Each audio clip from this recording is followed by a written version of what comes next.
पढ़मं हवै मंगलम् पढ़मं हवै मंगलम्। पंच परमेष्ठी भगवान की, अहिंसा परमो धर्म की, आचार्य गुरुवर श्री विद्यासागर मुनि महाराज की, आज के द्वितीय उत्तम क्षमा धर्म की,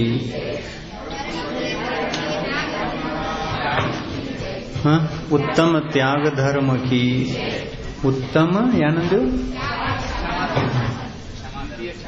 क्षमा अंजो ना, त्याग त्याग, द्वितीय उत्तम त्याग धर्म ತಿಥಿ ವೃದ್ಧಿ ಆಗಿರುವ ಕಾರಣ ತ್ಯಾಗ ಧರ್ಮವನ್ನು ಮತ್ತೊಮ್ಮೆ ಆಚರಿಸುವಂತಹ ಅವಕಾಶ ನಿಮಗೂ ಸಿಕ್ಕಿದೆ, ನಮಗೂ ಸಿಕ್ಕಿದೆ.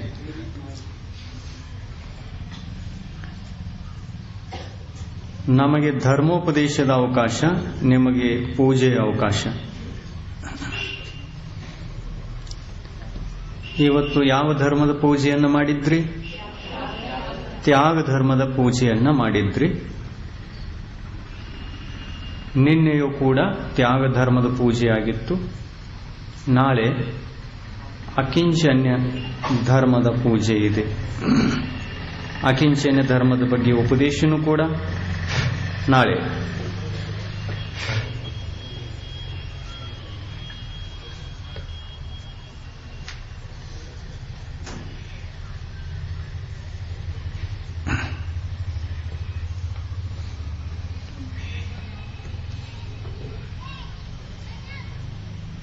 ತ್ಯಜನಂ ತ್ಯಾಗಃ, ತ್ಯಜಿಸುವುದಕ್ಕೆ ತ್ಯಾಗ ಎನ್ನುತ್ತಾರೆ. ಅನುಗ್ರಹಾರ್ಥಂ ಸ್ವಶಾತಿ ಸರ್ಗೋ ದಾನಂ, ಸ್ವ ಮತ್ತು ಪರರ ಉಪಕಾರಕ್ಕಾಗಿ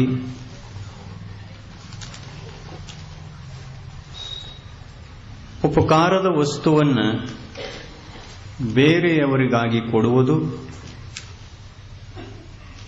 ಇದು ದಾನ.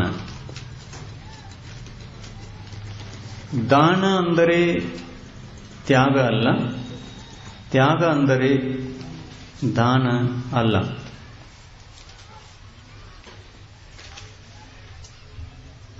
ತ್ಯಾಗ ಮಾಡುವಾಗ ದಾನ ಮಾಡುವಂತಹ ಅವಶ್ಯಕತೆ ಏನೂ ಇಲ್ಲ.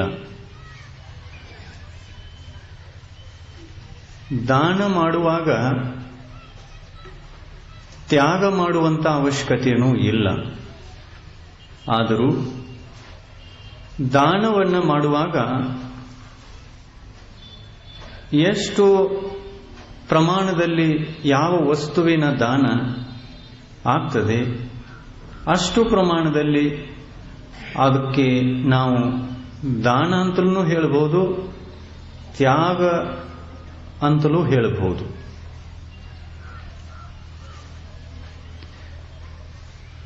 ದಾನ ಮಾಡಿದಾಗ ತ್ಯಾಗ ಅವಶ್ಯ ಆಗುತ್ತೆ. ವಸ್ತುವಿನ ತ್ಯಾಗ ದಾನದ ಮುಖಾಂತರನೂ ಆಗಬಹುದು. ವಸ್ತುವಿನ ತ್ಯಾಗ ದಾನ ಮಾಡದೆ ತ್ಯಾಗ ಮಾಡುವುದರ ಮೂಲಕನೂ ತ್ಯಾಗವಾಗಬಹುದು.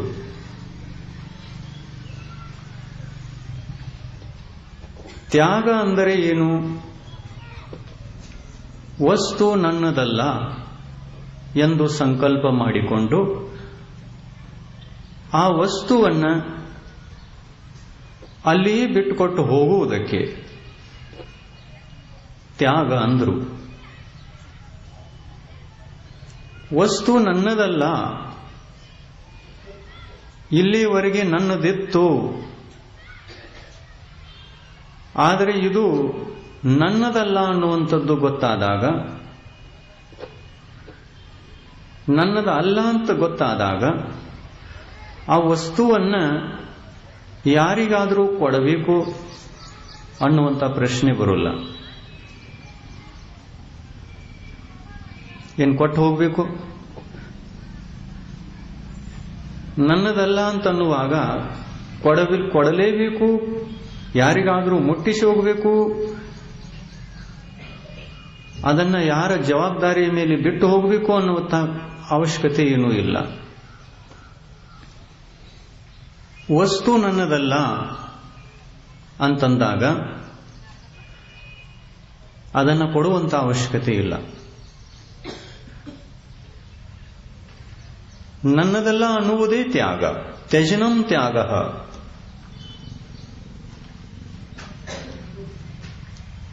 ತ್ಯಾಗಾನಂತರಂ ದಾನಂ ನಾಸ್ತಿ ತ್ಯಾಗ ತತ್ತು ದಾನಂ ಏವ.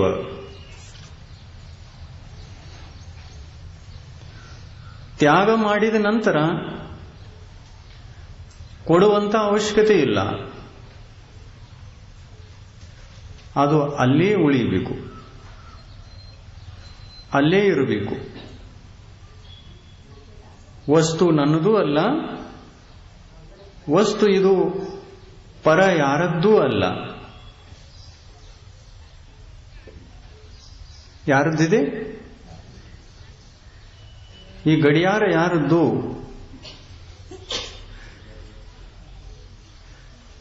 ಯಾರದಿದೆ ಅವರು ನಂದು ಅಂತ ಹೇಳ್ಕೊಂತ ಮುಂದೆ ಬರಬಹುದು.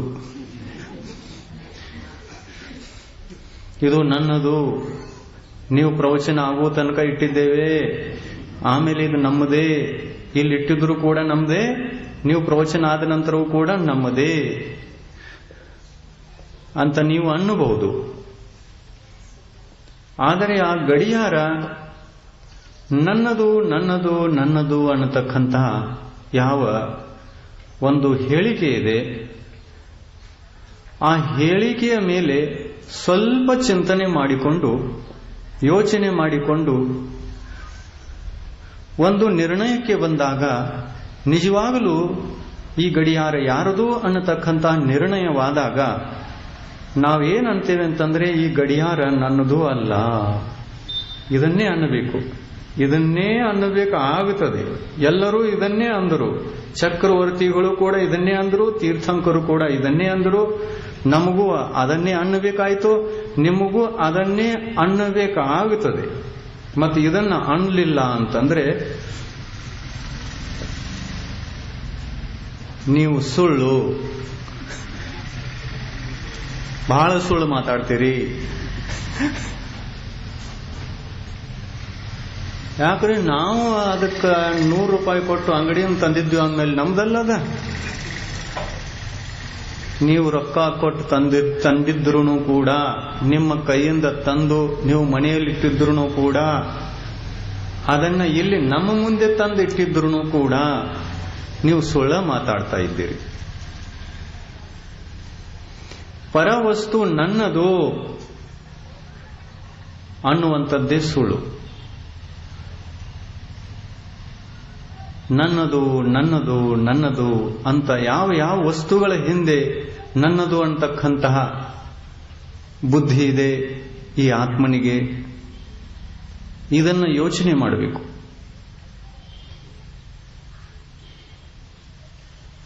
ಮುನಿಗಳು ಆಹಾರಕ್ಕಾಗಿ ಮನೆಗೆ ಬಂದರು. ಹೊಸ ಮನೆ, ಪರಿಚಯ ಇರಲಿಲ್ಲ. ಆಹಾರ ಆಯಿತು. ಆಹಾರ ನಂತರ ಮುನಿಗಳನ್ನ ಟಿಪಾಯದ ಮೇಲೆ ಕೂರಿಸಿದ್ರು. ಮಹಾರಾಜರೇ ಏನಾದರೂ ಉಪದೇಶ ಹೇಳಿ ಅಂತಂದ್ರು.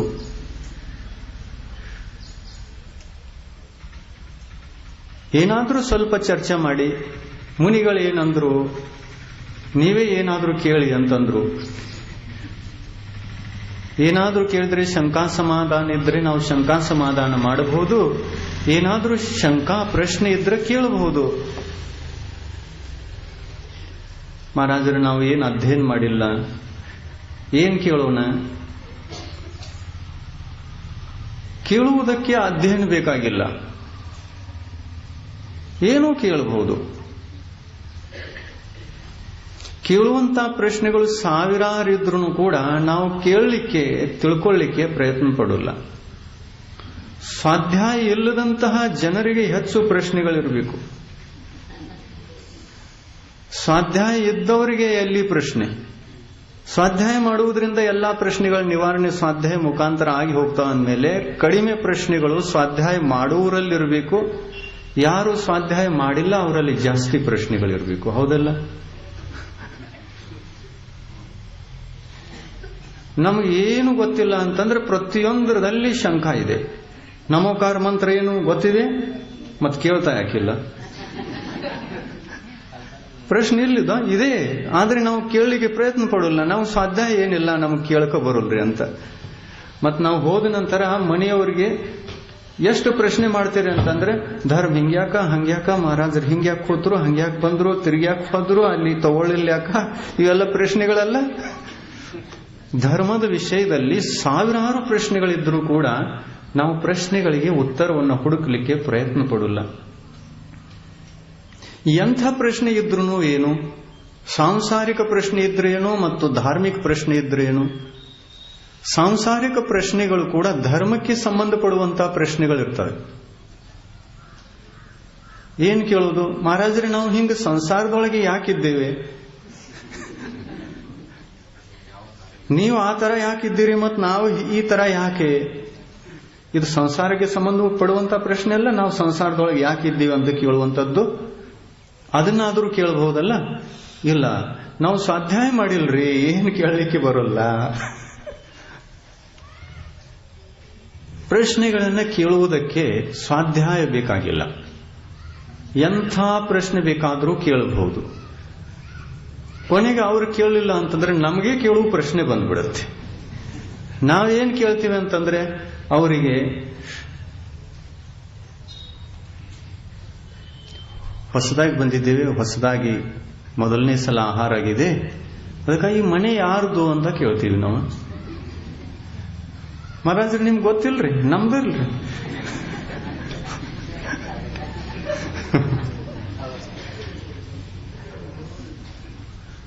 ಆ ಹೊಸದು ಯಾರು ಕಟ್ಟಿದ್ರು ಅಂತ ಕೇಳಿದ್ರೆ, ನಾವಲ್ಲ, ಈಗ 2 ವರ್ಷದಾಗ ಕಟ್ಟಿದ್ದೇವೆ, ನಾವ ಕಟ್ಟಿದ್ದೇವೆ, ಇದು ನಮ್ದೇ ಇದೆ ಅನ್ನುವಂಥ ಉತ್ತರಗಳು. ಸುಳ್ಳು ಹೇಳ್ತಾ ಇದ್ದವರು, ಖರೆ ಹೇಳ್ತಾ ಇದ್ದವರು ನಾವು ಕಟ್ಟಿದ್ದೀವಿ ಅಂತ ಸುಳ್ಳಿದೆ. ಆಮೇಲೆ ಮನೆ ನಮ್ಮದು ಅನ್ನತಕ್ಕಂತಹ ಮಾತು, ಇದು ಕೂಡ ಸುಳ್ಳು. ಈ ಸುಳ್ಳನ್ನು ತ್ಯಾಗ ಮಾಡುವುದೇ ಉತ್ತಮ ತ್ಯಾಗ.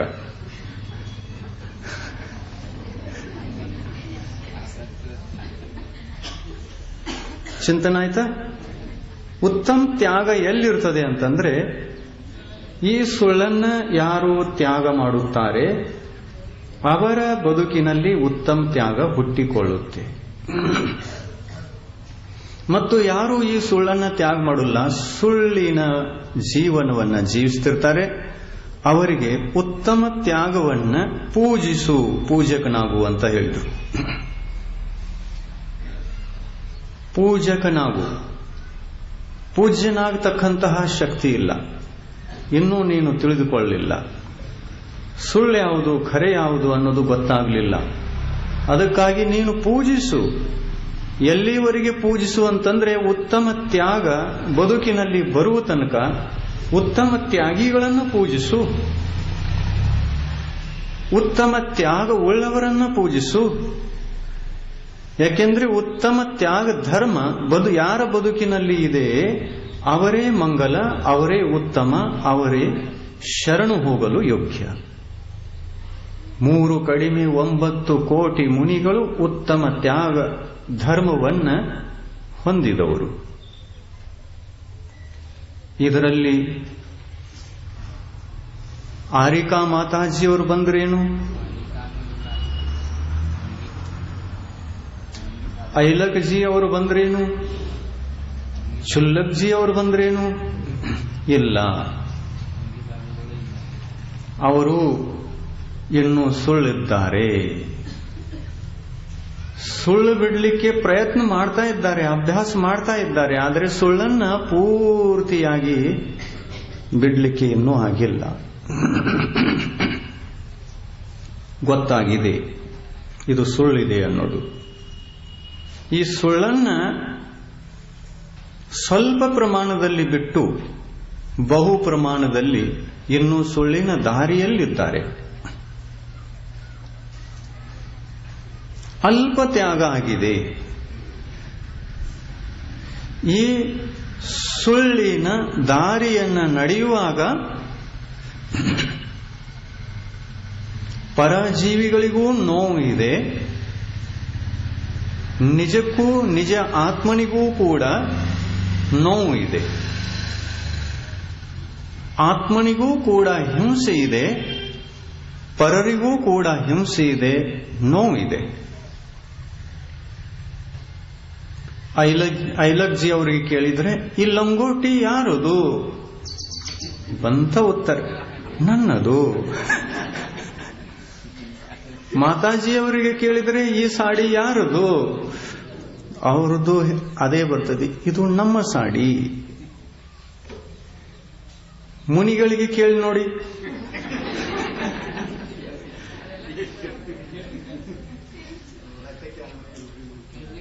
ಈ ಪಿಂಚಿ ಯಾರದು, ಯಾರು ಕೊಟ್ಟಿದ್ದಾರೆ ಅವರದು. ಈ ಕಮಂಡಲು ಯಾರದು, ಯಾರು ಕೊಟ್ಟಿದ್ದಾರೆ ಅವರದು. ಈ ಶಾಸ್ತ್ರ ಯಾರದು, ಯಾರು ಕೊಟ್ಟಿದ್ದಾರೆ ಅವರದು. ಮಹಾರಾಜ್ ನೀವು ಸುಳ್ಳು ಮಾತಾಡ್ಕತ್ತೀರಲ್ಲ, ಅವ್ರದ್ದು ಹೆಂಗ್ರಿ? ಅಲ್ಲ, ಅವ್ರು ಕೊಟ್ಟಿದ್ದಾರೆ ಅಂತ ಹೇಳ್ಬಿಟ್ಟು ಅವ್ರದ್ದು ಹೇಳ್ತಾ ಇದ್ದೇವೆ. ಅಸಲಿ ಮಾತೇನಿದೆ ನಮ್ಗೆ ಗೊತ್ತಿದೆ, ಅದು ಯಾರ್ದು. ಇದು ತೆಗೆದುಕೊಳ್ಳುವವರದು ಅಲ್ಲ, ಕೊಡುವವರದು ಅಲ್ಲ. ಹೀಗೆ ಅಲ್ಲ ಅನ್ನುವಂತಹ ವಿಷಯ ಯಾರಿಗೆ ಗೊತ್ತಾಗ್ತದೆಯೋ ಅವನೇ ತನ್ನ ಬದುಕಿನಲ್ಲಿ ಆಗುತ್ತಾನೆ ಅಲ್ಲ.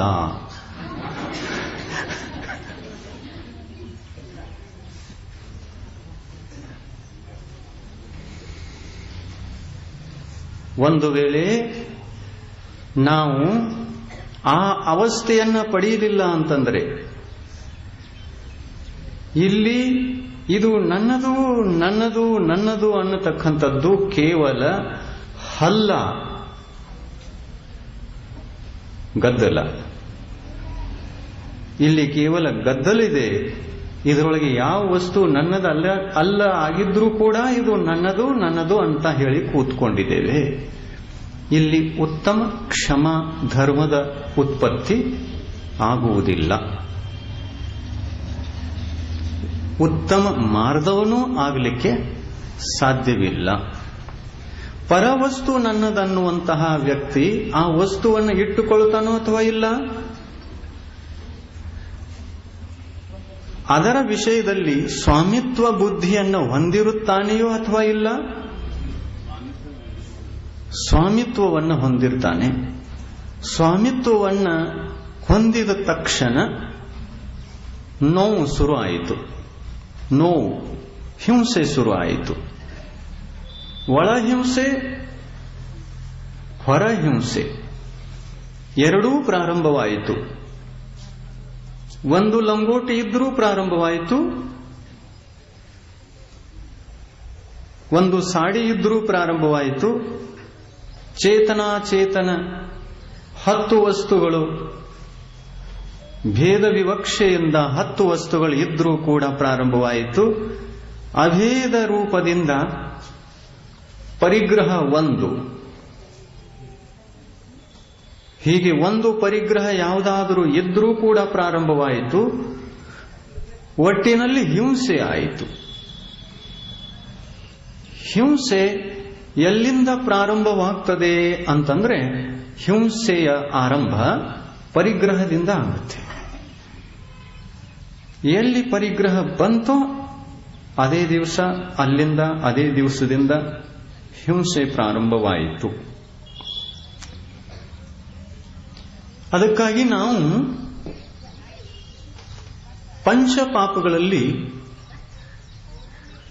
ಎಲ್ಲಕ್ಕಿಂತ ದೊಡ್ಡದಾದ ಪಾಪ ಯಾವುದು ಅನ್ನುವಂಥ ಪ್ರಶ್ನೆಯನ್ನು ಮಾಡಿದರೆ ಇದಕ್ಕೆ ಉತ್ತರ ನಿಮಗೆ ಕಠಿಣ ಅನ್ನಿಸಬಾರದು, ಕಠಿಣ ಆಗಬಾರದು. ಪಂಚ ಪಾಪಗಳಲ್ಲಿ ಎಲ್ಲಕ್ಕಿಂತ ದೊಡ್ಡದಾದ ಪಾಪ ಯಾವುದು ಅನ್ನುವಂಥ ಪ್ರಶ್ನೆಗೆ ಉತ್ತರ ಸರಿಯಾಗಿ ಬರಬೇಕು, ಸರಿಯಾಗಿ ಉತ್ತರಿಸಬೇಕು. ಪಂಚ ಪಾಪಗಳು ಗೊತ್ತಲ್ಲ? ಗೊತ್ತು. ಪಂಚ ಪಾಪಗಳನ್ನು ಅನಾದಿ ಕಾಲದಿಂದ ಮಾಡಿದ್ದೇವೆ ಅಂದಮೇಲೆ ಪಂಚ ಪಾಪಗಳು ನಮ್ಮ ಬದುಕಿನ ಅನುಭವದ ವಿಷಯಗಳು. ನಮ್ಮ ಬದುಕಿನಲ್ಲಿ 5 ಪ್ರಕಾರದ ಪಾಪಗಳು ನಿರಂತರವಾಗಿ ನಡೆದಿವೆ. ಅಂದಮೇಲೆ ಆ ಪಂಚ ಪಾಪಗಳು ಯಾವುವು? ಹಿಂಸೆ, ಅಸತ್ಯ, ಕಳವು, ಕುಶೀಲ, ಪರಿಗ್ರಹ. ಈ ಪಂಚ ಪಾಪಗಳಲ್ಲಿ ಮೊದಲನೆಯದು ಹಿಂಸೆ. ದೊಡ್ಡ ಪಾಪ ಯಾವುದು? ಯಾವುದು? ಸ್ವಾಧ್ಯಾಯ ಮಾಡಿದವರಿಗೆ ಗೊತ್ತು. ಸ್ವ ಆತ್ಮನ ಚಿಂತನೆಯನ್ನ ಮಾಡುವುದೇ ಸ್ವಾಧ್ಯಾಯ. ನಿಜ ಪರವನ್ನು ತಿಳಿಯುವುದೇ ಸ್ವಾಧ್ಯಾಯ. ನಿಜ ಪರವನ್ನ ಸತತವಾಗಿ ಚಿಂತನೆ ಮಾಡುವಂತವರಿಗೆ ಈ ಪ್ರಶ್ನೆಗೆ ಉತ್ತರವನ್ನು ಕೊಡುವುದು ಏನು ಕಠಿಣಿಲ್ಲ. ಪಂಚ ಪಾಪಗಳಲ್ಲಿ ಮೊದಲನೆಯ ಪಾಪ ಹಿಂಸೆ, ಎರಡನೇ ಪಾಪ ಸುಳ್ಳು. ಯಾವುದು ದೊಡ್ಡ ಹಿಂಸೆ? 5ರಲ್ಲಿ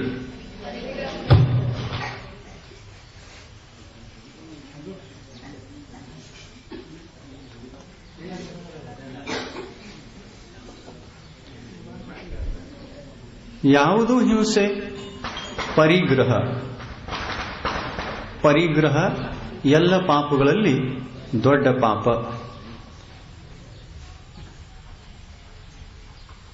ಪರಿಗ್ರಹ ಎಲ್ಲಕ್ಕಿಂತ ದೊಡ್ಡ ಪಾಪ ಅಂದ ಮೇಲೆ ಎಲ್ಲ ಪಾಪಗಳ ಬಾಪ ಅನ್ನಬಹುದು, ಅನ್ನಬಾರದು? ಉತ್ತಮ ಶೌಚ ಧರ್ಮದ ದಿವಸ ಎಲ್ಲ ಪಾಪಗಳ ಬಾಪ ಲೋಭ ಅಂತ ಹೇಳಿತ್ತು. ಇವತ್ತು ತ್ಯಾಗದ ದಿವಸ ಪಂಚ ಪಾಪಗಳನ್ನ ತ್ಯಾಗ ಮಾಡೋದಿರ್ತದೆ.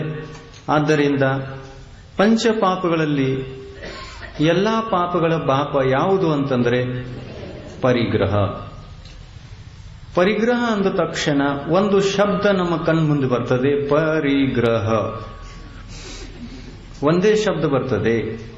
ಆದರೆ ಈ ಪರಿಗ್ರಹ ಮೂಲದಲ್ಲಿ ಪ್ರಕಾರದ ದೃಷ್ಟಿಯಿಂದ ಅದು 2 ಪ್ರಕಾರದ್ದು. ಚೇತನ ಪರಿಗ್ರಹ, ಅಚೇತನ ಪರಿಗ್ರಹ.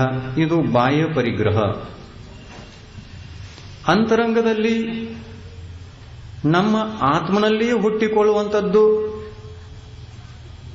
ಆತ್ಮನಲ್ಲಿಯೇ ಇರುವಂಥದ್ದು, ಆತ್ಮನಲ್ಲಿಯೇ ಬೆಳೆಯುವಂಥದ್ದು, ಆತ್ಮನಿಗೆ ಸತತವೂ ದುಃಖವನ್ನು ಕೊಡ್ತಕ್ಕಂಥದ್ದು, ಆತ್ಮನಿಗೆ ಹಿಂಸೆಯನ್ನುಂಟು ಮಾಡತಕ್ಕಂಥದ್ದು ಅಂತರಂಗ ಪರಿಗ್ರಹ ಯಾವುದು ಅಂತಂದ್ರೆ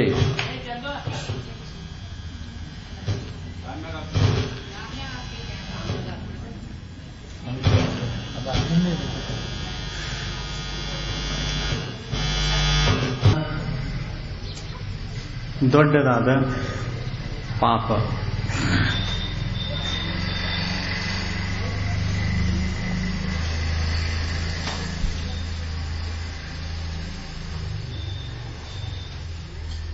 ಎಲ್ಲಕ್ಕಿಂತ ದೊಡ್ಡದಾದ ಪಾಪ ಅಂತ ಯಾಕೆ ಹೆಸರಿಟ್ರು ಅಂತಂದ್ರೆ ಪರಿಗ್ರಹಕ್ಕೆ.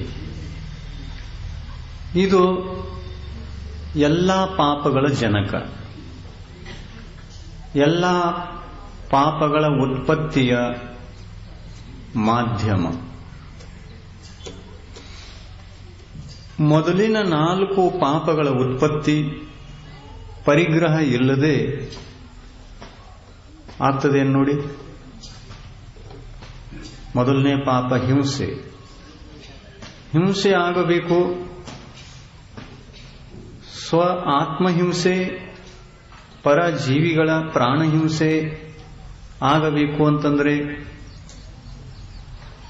ಯಾವ ಪಾಪ ಇರಬೇಕು? ಪರಿಗ್ರಹ ಪಾಪ ಇರಬೇಕು. ಸುಳ್ಳು,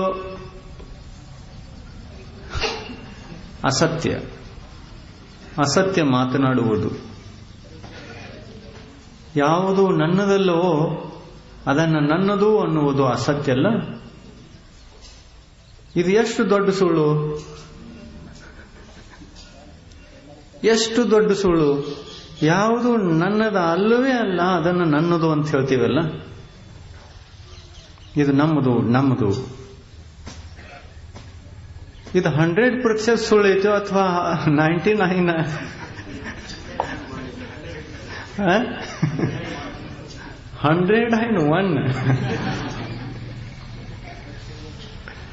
101 ಅಂದ್ರೂ ಕೂಡ ನಮ್ಮ ಆತ್ಮ ಯಾವಾಗ ಅದರೊಳಗೆ ಹೋಗ್ತದೆ ಅಲ್ಲ, ಆವಾಗ ಅದಕ್ಕ ಬ್ಯಾರೇನ ಬಂದ್ಬಿಡ್ತೈತಿ.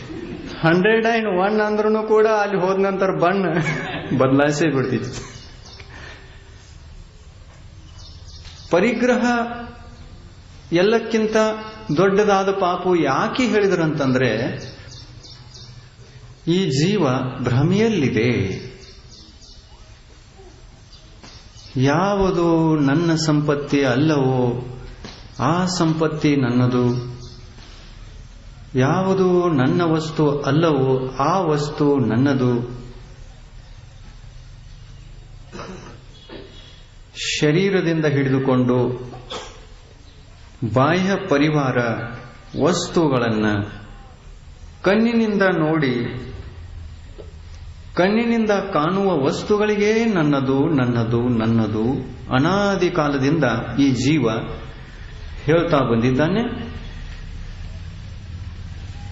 ಇದರಲ್ಲಿ ಎಷ್ಟು ಸತ್ಯ ಎಷ್ಟು ಸುಳ್ಳು ಅನ್ನುವುದನ್ನ ಒಂದೂ ಸಲ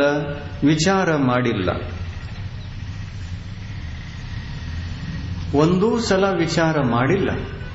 ಕಣ್ಣಿಗೆ ಕಾಣುವುದು ಯಾವುದೋ ಅದೇ ನನ್ನದು, ಇದನ್ನ ಹೇಳಿದನಲ್ಲ. ಆತ್ಮ ನನ್ನದು, ಕಣ್ಣಿಗೆ ಕಾಣಲ್ಲ ಆತ್ಮ ನನ್ನದು ಅಂತ ಯಾರು ಹೇಳಿದ್ದಾರೆ? ಇನ್ನ ತನಕ ಯಾರೂ ಹೇಳಿಲ್ಲ. ಇನ್ನು ಹೇಳಬೇಕು ಹೇಳಬಾರ್ದು, ಇನ್ನು ಅದನ್ನೇ ಹೇಳಬೇಕು. ಆತ್ಮ ಕಣ್ಣಿಗೆ ಕಾಣದ ವಸ್ತು. ಆಮೇಲೆ ಧರ್ಮದ್ರವ್ಯ ಅಮೂರ್ತ ಅರೂಪಿ, ಅದು ಕಣ್ಣಿಗೆ ಕಾಣದ ವಸ್ತು. ಧರ್ಮದ್ರವ್ಯವನ್ನ ಕುರಿತು ಅದು ನನ್ನದು ಅನ್ನುವಂಥವರು ಇನ್ನೂ ಯಾರೂ ಆಗಿಲ್ಲ. ಯಾರಾದ್ರೂ ಒಬ್ರು ನೀವು ತಯಾರಾಗ್ತೀರಿ ನೋಡ್ರಿ. ಧರ್ಮದ್ರವ್ಯ ನನ್ನದು ಯಾರಾದ್ರೂ ಇನ್ನ ತನಕ ಹೇಳಿದ್ದಾರೆ? ಇಲ್ಲ. ಅಧರ್ಮ ದ್ರವ್ಯ ನನ್ನದು ಯಾರಾದ್ರೂ ಹೇಳಿದ್ದಾರೆ? ಅದನ್ನೂ ಹೇಳಿಲ್ಲ. ಅದು ಕೂಡ ಒಂದು ವಸ್ತು ಇದೆ. 3 ಲೋಕದಲ್ಲೆಲ್ಲ ತುಂಬಿಕೊಂಡಿರತಕ್ಕಂಥ ಅಖಂಡ ಅಚೇತನ ವಸ್ತು, ಅಮೂರ್ತ ವಸ್ತು ಎಲ್ಲಾ ಕಡೆಗಿದೆ. ಯಾವ ರೀತಿ ಗಾಳಿ ಎಲ್ಲ ಜಾಗದಲ್ಲಿದೆ ಅಲ್ಲ, ಆ ತರ ಧರ್ಮದ್ರವ್ಯ ಎಲ್ಲಾ ಜಾಗದಲ್ಲಿದೆ. ನಾವು ಮನೆಯಲ್ಲಿ ಹೋದ್ರೂ ಕೂಡ ಶ್ವಾಸೋಚ್ಛ್ವಾಸದಿಂದ ಗಾಳಿಯನ್ನು ಒಳಗೆ ತಗೋತೀವಿ, ಹೊರಗೆ ಬಿಡ್ತೀವಿ. ಇಲ್ಲಿ ಬಂದರೂ ಕೂಡ ಗಾಳಿಯನ್ನು ಒಳಗೆ ತಗೊಳ್ತಾ ಇದ್ದೀವಿ, ಒಳಗಿಂದ ಹೊರಗೆ ಬಿಡ್ತಾ ಇದ್ದೀವಿ. ಗಾಳಿ ಎಲ್ಲಾ ಜಾಗದಲ್ಲಿದೆ. ಹಾಗೆ ಧರ್ಮದ್ರವ್ಯ ಎಲ್ಲ ಜಾಗದಲ್ಲಿದೆ. ಅಧರ್ಮ ದ್ರವ್ಯವು ಎಲ್ಲಾ ಸ್ಥಾನಗಳಲ್ಲಿದೆ. ಕಾಲದ್ರವ್ಯ ಅದು ಎಲ್ಲಾ ಸ್ಥಾನದಲ್ಲಿದೆ. ಆಕಾಶ ದ್ರವ್ಯ ಅದು ಅಮೂರ್ತ, ಅದು ಎಲ್ಲಾ ಜಾಗದಲ್ಲಿದೆ. ಅಲೋಕಾಕಾಶದಲ್ಲಿಯೂ ಕೂಡ ಇದೆ ಈ ದ್ರವ್ಯ. ಎಲ್ಲಕ್ಕಿಂತ ದೊಡ್ಡ ದ್ರವ್ಯ ಯಾವುದು ಅಂತಂದ್ರೆ, ದ್ರವ್ಯಗಳಲ್ಲಿ ಎಲ್ಲಕ್ಕಿಂತ ದೊಡ್ಡ ಅಖಂಡ ದ್ರವ್ಯ ಯಾವುದು ಅಂತಂದ್ರೆ ಆಕಾಶ. ಆಕಾಶ ಅಂದ್ರೆ ಮುಗಿಲು ಅಂತಲ್ಲ. ನೀವು ಆಕಾಶ ಅಂತಂದ್ರೆ ಮುಗಿಲ್ ಕಡೆ ನೋಡ್ತೀರಿ, ಅದ್ಯಾವ್ದು ನೀಳ ಕಾಂತಿಗೆ ಅದು ಆಕಾಶ ಅಂತ ಅಂದ್ಬಿಡ್ತೀರಿ. ಆಕಾಶ ಅದಲ್ಲ. ಆಕಾಶ ಇಲ್ಲೆಲ್ಲ ಕಡೆಗೆ ಆಕಾಶ ಇದೆ. ಎಲ್ಲಿ ಖಾಲಿ ಪ್ರದೇಶ ಇದೆಯೋ ಇದು ಎಲ್ಲ ಆಕಾಶ. ಈ ಖಾಲಿ ಪ್ರದೇಶ ಜೀವ ಮತ್ತು ಪುದ್ಗಲ ದ್ರವ್ಯಗಳಿಗೆ, ಉಳಿದ ದ್ರವ್ಯಗಳಿಗೆ ತಾನು ಇರಲಿಕ್ಕೆ ಸ್ಥಾನವನ್ನು ಕೊಡುವಂತಹ ಶಕ್ತಿಯನ್ನು ಹೊಂದಿದೆ. ಈ ಆಕಾಶ ದ್ರವ್ಯ ಈ ಲೋಕದಲ್ಲಿ ಇರ್ತಿರ್ಲಿಲ್ಲ ಅಂತಂದ್ರೆ ನಾವು ಯಾರು ಕೂಡ ಇಲ್ಲಿ ಇರಲಿಕ್ಕೆ ಸಾಧ್ಯವಾಗ್ತಿರ್ಲಿಲ್ಲ. ಆಕಾಶ ದ್ರವ್ಯ ಇದೆ, ಅದು ನಮಗೆ ಸ್ಥಾನವನ್ನು ಕೊಟ್ಟಿದೆ, ಅಭಯದಾನ ನೀಡಿದೆ. ಇರು, ಹೆದರಬೇಡ, ನಾ ಇದ್ದೇನೆ, ಜಾಗ ಕೊಡ್ತೇನೆ, ಇರಲಿಕ್ಕೆ ಜಾಗವನ್ನು ಕೊಟ್ಟಿದೆ. ಆ ಆಕಾಶ ದ್ರವ್ಯವನ್ನ ನನ್ನದು ಅಂತ ಯಾರು ಹೇಳಿದಾರ? ಯಾರೂ ಇನ್ನ ತನಕ ಹೇಳಿಲ್ಲ. ಒಂದು ವಸ್ತುವನ್ನ ನನ್ನದು ನನ್ನದು ಅಂತ ಎಲ್ಲರೂ ಹೇಳ್ತಾ ಬಂದಿದ್ದಾರೆ ಅನಾದಿ ಕಾಲದಿಂದ. ಯಾವ ದ್ರವ್ಯದು? ಪರಿಗ್ರಹ. ಪರಿಗ್ರಹ ಯಾವ ದ್ರವ್ಯ ಅಂತ ಕೇಳ್ತಾ ಇದ್ವಿ. ಯಾವುದು ಕಾಣುತ್ತದೆಯೋ ಅದು ನನ್ನದು. ಯಾವುದು ಕಾಣುತ್ತದೆ? ಪುದ್ಗಲ್ ದ್ರವ್ಯ ಒಂದೇ ಕಾಣುತ್ತದೆ. 6 ದ್ರವ್ಯಗಳಲ್ಲಿ ಕಣ್ಣಿನಿಂದ ಕಾಣುವಂತಹ ದ್ರವ್ಯ ಒಂದಿದೆ. ಈ ಶರೀರದಲ್ಲಿರ್ತಕ್ಕಂತಹ ಆತ್ಮ ಕಣ್ಣಿಗೆ ಕಾಣ್ತಾ ಇಲ್ಲ. ಈ 3 ಲೋಕದಲ್ಲಿ ತುಂಬಿರುವಂತಹ ಧರ್ಮ ದ್ರವ್ಯ ಅದು ಕಣ್ಣಿಗೆ ಕಾಣ್ತಾ ಇಲ್ಲ. ಅಧರ್ಮ ದ್ರವ್ಯ ಕಣ್ಣಿಗೆ ಕಾಣ್ತಾ ಇಲ್ಲ. ಆಕಾಶ ದ್ರವ್ಯನೂ ಕಣ್ಣಿಗೆ ಕಾಣ್ತಾ ಇಲ್ಲ. ಕಾಲ ದ್ರವ್ಯ ಒಂದೇ ಕಣ್ಣಿಗೆ ಅದು ಕಾಣ್ತಾ ಇಲ್ಲ. ಪುದ್ಗಲ್ ದ್ರವ್ಯ ಒಂದೇ ಕಣ್ಣಿಗೆ ಕಾಣ್ತಾ ಇದೆ. ಆತ್ಮ ಅನಾದಿ, ಪುದ್ಗಲ್ ದ್ರವ್ಯನೂ ಅನಾದಿ, ಉಳಿದ ದ್ರವ್ಯಗಳು ಕೂಡ ಅನಾದಿ. ಆದರೆ ಆತ್ಮನಲ್ಲಿ ಮೋಹ ಹುಟ್ಟಿಕೊಳ್ಳಬೇಕು ಅಂತಂದ್ರೆ ಯಾವ ದ್ರವ್ಯ ಕಾರಣ ಆಯಿತು? ಪುದ್ಗಲ್ ದ್ರವ್ಯ. ಯಾವ ಕರ್ಮದ ಉದಯದಲ್ಲಿ ಕಾರಣ ಆಯಿತು? ಮೋಹನೀಯ ಕರ್ಮದ ಉದಯದಲ್ಲಿ. ಮೋಹನೀಯ ಕರ್ಮ ಇದು ಯಾವ ದ್ರವ್ಯ? ಅದು ಪುದ್ಗಲ್ ದ್ರವ್ಯ. ಮೋಹನೀಯ ಕರ್ಮದ ಪರಮಾಣುಗಳು ಪುದ್ಗಲವೋ ಅಥವಾ ಆತ್ಮ? ಪುದ್ಗಲ. ಈ ಪುದ್ಗಲದ ಉದಯದಲ್ಲಿ ಆತ್ಮ ಕೆಟ್ಟು ಹೋಯಿತು. ಆತ್ಮ ತನ್ನ ಸ್ವರೂಪವನ್ನು ಮರೆತು ಮೋಹನೀಯ ಕರ್ಮದ ಉದಯವಾದಾಗ ಪರವಸ್ತುಗಳು ನನ್ನವು ಅನ್ನತಕ್ಕಂತಹ ಬುದ್ಧಿ ಹುಟ್ಟಿತು. ಇದಕ್ಕೆ ಇಂಥ ಒಂದು ಬುದ್ಧಿ ಬಂತು, ನನ್ನದು ನನ್ನದು. ಯಾವುದು? ಅದು ನನ್ನದು.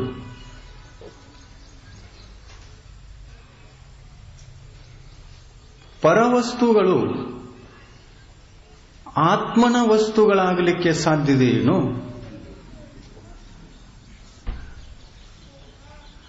ಯಾವ ನನ್ನವೋ ಅವು ಎಂದೂ ನನ್ನನ್ನು ಬಿಟ್ಟು ಅಗಲಬಾರದು, ಶಾಶ್ವತವಾಗಿ ಉಳಿಯಬೇಕು. ಎಂದು ನಶಿಸಿ ಹೋಗಬಾರದು, ಎಂದು ನಮ್ಮನ್ನು ಬಿಟ್ಟು ಬೇರೆಯಾಗಬಾರದು. ಯಾವಾಗಲೂ ಸ್ಥಿರವಾಗಿ ನನ್ನದಾಗಿಯೇ ಉಳಿಯಬೇಕು. ಹಾಗೆ ಯಾವುದಾದರೂ ಪುದ್ಗಲ ವಸ್ತು, ಅದು ಕರ್ಮವೇ ಇರಲಿ ಅಥವಾ ಎಂಥ ಪರಿಗ್ರಹವೇ ಇರಲಿ, ಅಂಥ ಪುದ್ಗಲ ವಸ್ತು ನಮ್ಮದಾಗಿ ಯಾವುದಾದ್ರೂ ಉಳಿದಿದೆಯೇನು? ಮೋಹನೀಯ ಕರ್ಮ ಕಟ್ಟಿತು. ಎಂದಿನಿಂದ ಕಟ್ತಾ ಇದೆ? ಕಟ್ಟುವಂತಹ ಪದ್ಧತಿ ಏನೋ ಅನಾದಿ ಕಾಲದಿಂದ ಇದೆ. ಆದರೆ ಒಂದು ಸಲ ಕಟ್ಟಿರತಕ್ಕಂತಹ ಮೋಹನೀಯ ಕರ್ಮ ಅದು ಶಾಶ್ವತ ಇದೆಯೋ ಅಥವಾ ನಶಿಸಿ ಹೋಗೋದಿದೆ? ಎಷ್ಟೋ ಸಲ ಕಟ್ಟಿತು, ಎಷ್ಟೋ ಸಲ ಬಿಚ್ಚಿ ಆತ್ಮನಿಂದ ಬೇರೆ ಆಯಿತು.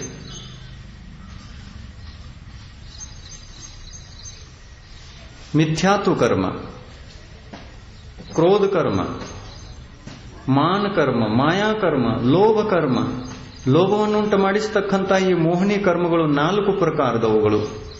ಅನಂತಾನುಬಂಧಿಯ ರೂಪದಲ್ಲಿ, ಅಪ್ರತ್ಯಾಖ್ಯಾನ ರೂಪದಲ್ಲಿ, ಪ್ರತ್ಯಾಖ್ಯಾನ ರೂಪದಲ್ಲಿ, ಸಂಜೋನ ರೂಪದಲ್ಲಿ, ನೋನೋಕಶಾಯಿಗಳ ರೂಪದಲ್ಲಿ ಕಟ್ಟಿ ಆತ್ಮನಲ್ಲಿ ಇದ್ದುಕೊಂಡು ಹೆಚ್ಚೆಂದರೆ 40 ಕೋಟಾಕೋಟಿ ಸಾಗರೋಪಮದವರೆಗೆ ಆತ್ಮನ ಪ್ರದೇಶಗಳ ಮೇಲೆ ಇದ್ದು ಹೊರಟು ಹೋಗಿವೆ. ಆ ಕರ್ಮಗಳು ಕೂಡ ನಮ್ಮವುಗಳಾಗಿ ಉಳಿಯಲಿಕ್ಕೆ ಸಾಧ್ಯವಾಗಲಿಲ್ಲ. ಅದಕ್ಕಾಗಿ ಕರ್ಮಗಳು ಕೂಡ ನಮ್ಮವುಗಳು ಅಲ್ಲ.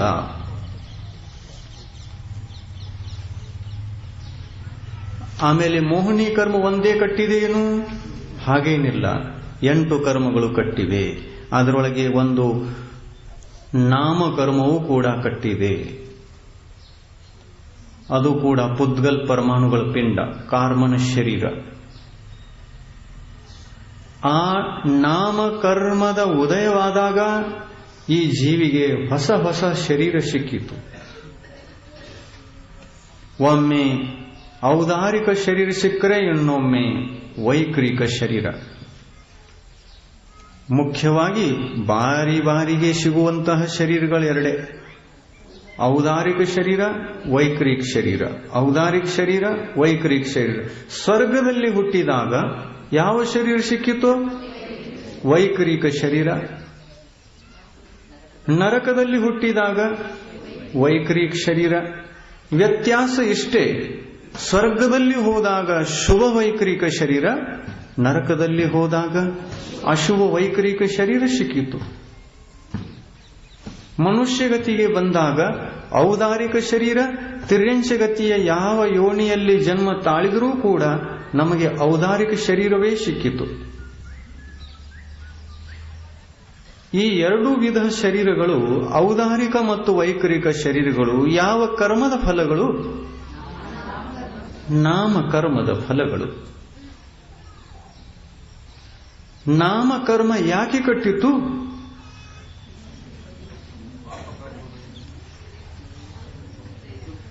ನಾಮಕರ್ಮ ಕಟ್ಟಲಿಕ್ಕೆ ಏನು ಕಾರಣವಾಯಿತು? ಅದಕ್ಕೂ ಮೋಹಿನಿ ಕರ್ಮವೇ. ಆಯು ಕರ್ಮ ಕಟ್ಟಿಕೊಳ್ಳಲಿಕ್ಕೆ ಏನು ಕಾರಣ ಆಯಿತು? ಮೋಹಿನಿ ಕರ್ಮವೇ. ಸಾತ ಅಸಾತ ವೇದನಿ ಕರ್ಮಗಳು ಕಟ್ಟಬೇಕು ಅಂತಂದ್ರೆ ಅದಕ್ಕೇನು ಕಾರಣ ಆಯಿತು? ಮೋಹಿನಿ ಕರ್ಮವೇ. ಗೋತ್ರ ಕರ್ಮ ಕಟ್ಟಬೇಕು, ಉಚ್ಚ ಕುಲ ನೀಚ ಕುಲದಲ್ಲಿ ಜನ್ಮ ತಾಳಲಿಕ್ಕೆ ನಿಮಿತ್ತವಾಗತಕ್ಕಂತಹ ಗೋತ್ರ ಕರ್ಮ ಕಟ್ಟಬೇಕು ಅಂತಂದ್ರೆ ಏನು ಕಾರಣ ಆಯಿತು? ಮೋಹಿನಿ ಕರ್ಮವೇ. ಅಂತರಾಯ ಕರ್ಮ ಕಟ್ಟಬೇಕು ಅಂತಂದ್ರೆ ಏನು ಕಾರಣ ಆಯಿತು? ಮೋಹಿನಿ ಕರ್ಮ. ಜ್ಞಾನಾವರ್ಣೀಯ, ಜ್ಞಾನವನ್ನ ನಾಶಗೊಳಿಸತಕ್ಕಂತಹ, ಜ್ಞಾನದ ಶಕ್ತಿಯನ್ನ ಕುಂಠಿತಗೊಳಿಸತಕ್ಕಂತಹ ಕರ್ಮ, ಜ್ಞಾನಾವರ್ಣೀಯ ಕರ್ಮ ಕಟ್ಟಬೇಕಂತಂದ್ರೆ ಏನು ಕಾರಣ ಆಯಿತು? ಮೋಹಿನಿ ಕರ್ಮ. ದರ್ಶನಾವರ್ಣೀಯ ಕರ್ಮ, 9 ಪ್ರಕಾರದ್ದು ನೋಡುವಂತಹ ಶಕ್ತಿಯನ್ನ, ಎಚ್ಚೆತ್ತುಕೊಂಡು ಇರತಕ್ಕಂತಹ ಶಕ್ತಿಯನ್ನ ನಾಶಗೊಳಿಸುವಂತಹ ಕರ್ಮ ದರ್ಶನಾವರ್ಣೀಯ ಕರ್ಮ. ಪ್ರವಚನ ಕೇಳ್ತಾ ಇದ್ರೂ ನಿದ್ರೆ ಬರ್ತಾ ಇದೆ, ಇದು ಯಾವ ಕರ್ಮ? ಯಾವ ಕರ್ಮ ಅಂತ ಕೇಳ್ತಾ ಇದ್ದೀವಿ. ನಿದ್ರೆಯನ್ನು ಕರೆಸುವಂತದ್ದು ಕರ್ಮ ಯಾವುದು?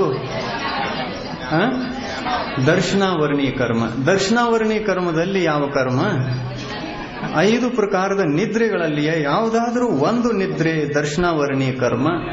ನಿದ್ರಾ, ನಿದ್ರಾ ನಿದ್ರಾ, ಪ್ರಚಲ, ಪ್ರಚಲ ಪ್ರಚಲ, ಸ್ಥಾನಗೃದ್ಧಿ, 5 ಭೇದಗಳು. 5 ಭೇದಗಳು. ಈ 5 ಭೇದಗಳಲ್ಲಿ ಯಾವುದಾದ್ರೂ ಒಂದು ಭೇದ ಉದಯಕ್ಕೆ ಬಂದು ನಮಗೆ ಪ್ರವಚನವನ್ನ ಕೇಳಲಿಕ್ಕೆ ಕೊಡಲಿಲ್ಲ. ಯಾವ ಕರ್ಮ ಕಾಡ್ತಾ ಇದೆ ನಮಗೆ? ದರ್ಶನಾವರ್ಣಿ ಕರ್ಮ. ಇದು ಯಾಕೆ ಕಟ್ಟಿತು? ಮೋಹಿನಿ ಕರ್ಮದ ಕಾರಣದಿಂದ ಕಟ್ಟಿತು. ನಾವು ಯಾವಾಗ ರಾಗ ದ್ವೇಷ ಮಾಡ್ತೀವಲ್ಲ, ಆ ಕಾಲದಲ್ಲಿ 7 ಕರ್ಮಗಳು ನಿರಂತರವಾಗಿ ಕಟ್ತವೆ. ಒಂದು ಕರ್ಮ ಕಟ್ಟಲ್ಲ, ಬದುಕಿನಲ್ಲಿ 1 ಸಲ ಮಾತ್ರ ಕಟ್ಟುತ್ತೆ. ಆಯು ಕರ್ಮ 1 ಸಲ ಕಟ್ತದೆ, ಉಳಿದ ಎಲ್ಲಾ ಕರ್ಮಗಳು ನಿರಂತರವಾಗಿ ಕಟ್ತವೆ, ಬಾರಿ ಬಾರಿಗೆ ಕಟ್ತವೆ. ಇಂಥ ಪುದ್ಗಲ ಕರ್ಮಗಳನ್ನ ಏನು ಕಟ್ಟಿಕೊಂಡಿದ್ದೇವೆ, ಇವು ಯಾವ ದ್ರವ್ಯಗಳು? ಪುದ್ಗಲ ದ್ರವ್ಯ. ಈ ಕರ್ಮಗಳು ಆತ್ಮನಲ್ಲಿವೆ ಅಂತಂದ್ರೆ ಇವು ನಮ್ಮವುಗಳು ಅಂತಂತೀರ? ಇವು ನಮ್ಮ ಕರ್ಮ ಇದಾವು, ಯಾರಿಗೆ ಕೂಡ ಅವ್ರಿಲ್ಲ. ನಾವು 8 ಕರ್ಮ ಇದಾವು.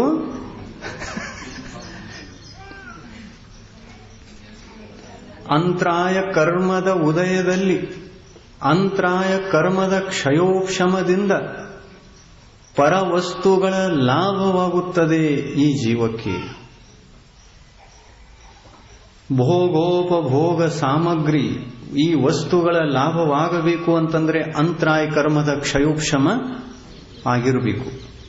ಅಂತರಾಯ ಕರ್ಮದ ಉದಯ ಬೇಕು, ಆದರೆ ಕ್ಷಯೋಕ್ಷಮ ರೂಪದ ಉದಯ ಬೇಕು. ಆ ಕ್ಷಯೋಕ್ಷಮವಿದ್ದಾಗ ಪರವಸ್ತುಗಳ ಲಾಭ ಏನೋ ಆಯಿತು.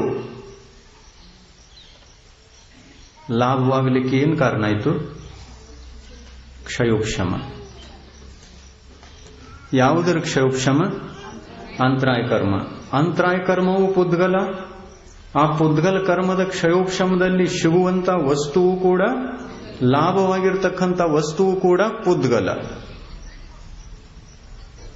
ಪುದ್ಗಲ ಎಲ್ಲಾ ಪರಿಗ್ರಹಗಳಲ್ಲಿ ಮುಖ್ಯ ಪರಿಗ್ರಹ, ಅಚೇತನ ಪರಿಗ್ರಹ.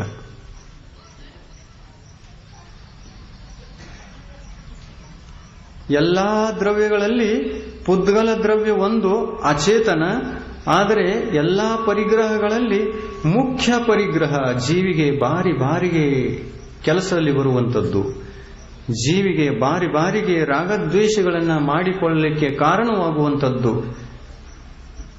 ಯಾವುದು? ಬಾರಿ ಬಾರಿಗೆ ಕಾರಣವಾಗುವಂಥದ್ದು ಪುದ್ಗಲ್ ದ್ರವ್ಯ. ರಾಗದ್ವೇಷ ರಾಗದ್ವೇಷ ರಾಗದ್ವೇಷ ಯಾವುದನ್ನು ಕುರಿತು ಹೆಚ್ಚಾಗ್ತದೆ? ಮೋಹ. ಯಾವುದನ್ನು ಕುರಿತು ಆಗಿರ್ತದೆ ಹೆಚ್ಚು? ಪರಿಗ್ರಹ. ಈ ಪರಿಗ್ರಹವನ್ನು ಕುರಿತು ಮೋಹ ಹೆಚ್ಚಾಗುತ್ತದೆ. ಈ ಪರಿಗ್ರಹ ನನ್ನದು ಅನ್ನುವಂಥದ್ದು ಸುಳ್ಳು. ಪರಿಗ್ರಹ ದ್ರವ್ಯ ನನ್ನದಲ್ಲ. ಅಂತರಾಯ ಕರ್ಮವೇ ನನ್ನದಲ್ಲ ಅಂದ ಮೇಲೆ ಅಂತರಾಯ ಕರ್ಮದ ಕ್ಷಯೋಕ್ಷಮದಲ್ಲಿ ಪ್ರಾಪ್ತವಾಗತಕ್ಕಂತಹ ಬಾಹ್ಯ ಪುದ್ಗಲ ವಸ್ತುಗಳು ಇವು ನನ್ನವಾಗಲಿಕ್ಕೆ ಹೇಗೆ ಸಾಧ್ಯ? ಏಕೆಂದರೆ ಇವು ನನ್ನ ಆತ್ಮನ ಸ್ವರೂಪವಲ್ಲ, ಇವು ನನ್ನ ಆತ್ಮನ ಗುಣಗಳಲ್ಲ, ಇವು ನನ್ನ ಆತ್ಮನ ಸಂಪತ್ತಿ ಅಲ್ಲ. ನನ್ನ ಆತ್ಮನ ಗುಣಗಳೇ ನನಗೆ ನಿಜವಾದ ಸಂಪತ್ತಿ. ಆ ಗುಣಗಳೇ ನನ್ನ ಗುಣಗಳು, ನನ್ನಲ್ಲಿರ್ತಕ್ಕಂಥವುಗಳು. ಅವು ಶಾಶ್ವತ, ಅವು ನನ್ನವು. ಯಾವ ನನ್ನವೆಯೋ ಅವೇ ನನ್ನವು. ಯಾವುವು ನನ್ನವು ಇವೆಯೋ ಅವೇ ನನ್ನವು. ಯಾವ ನನ್ನವು ಅಲ್ಲವೋ ಅವೇ ನನ್ನವು ಅಲ್ಲ. ಆಮೇಲೆ ನನ್ನವು ನನ್ನವು ನನ್ನವು ಅಂತೇಳಿ ಹುತ್ಸದಿದ್ದಿಲ್ಲ.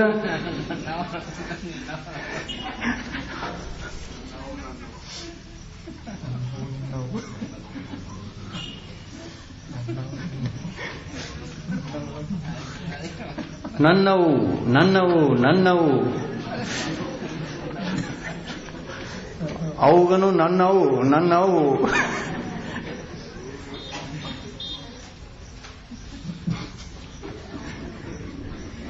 ನನ್ನವು ಎಲ್ಲಿ ಹೋದ್ರು ನನ್ನವು, ನನ್ನದು. ಯಾವುದೂ ನಮ್ಮದಲ್ಲ. ಜಗತ್ತೇ ನಮ್ಮದಲ್ಲ, ಶರೀರವೇ ನಮ್ಮದಲ್ಲ, ಕರ್ಮಗಳೇ ನಮ್ಮವಲ್ಲ. ನಾನು ಯಾರು ಅಂದರೆ ಆತ್ಮ. ನನ್ನದು ಯಾವುದು ಅಂತಂದ್ರೆ ನನ್ನ ಆತ್ಮಿಕ ಗುಣಗಳೇ ನನ್ನ ಸಂಪತ್ತಿ. ಅದನ್ನು ಮರೆತು, ಅದನ್ನು ಉಪೇಕ್ಷಿಸಿ, ಅವುಗಳನ್ನು ಕಡೆಗಾಣಿಸಿ, ಪರವಸ್ತುಗಳನ್ನು ನೋಡಿ ಬುದ್ಧಿ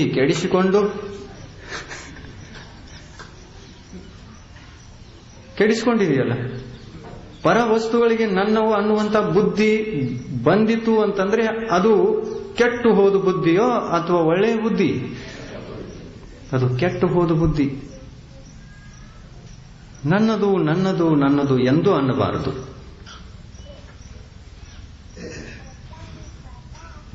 ಅಂದ್ರೂ ಕೂಡ ತಕ್ಷಣ ನಂತರ ನೆನಪಿಗೆ ಬರಬೇಕು, ನಾನು ವ್ಯವಹಾರದಿಂದ ಅಂತ ಇದ್ದೇನೆ, ನಿಶ್ಚಯದಿಂದ ಅಂತ ಇಲ್ಲ.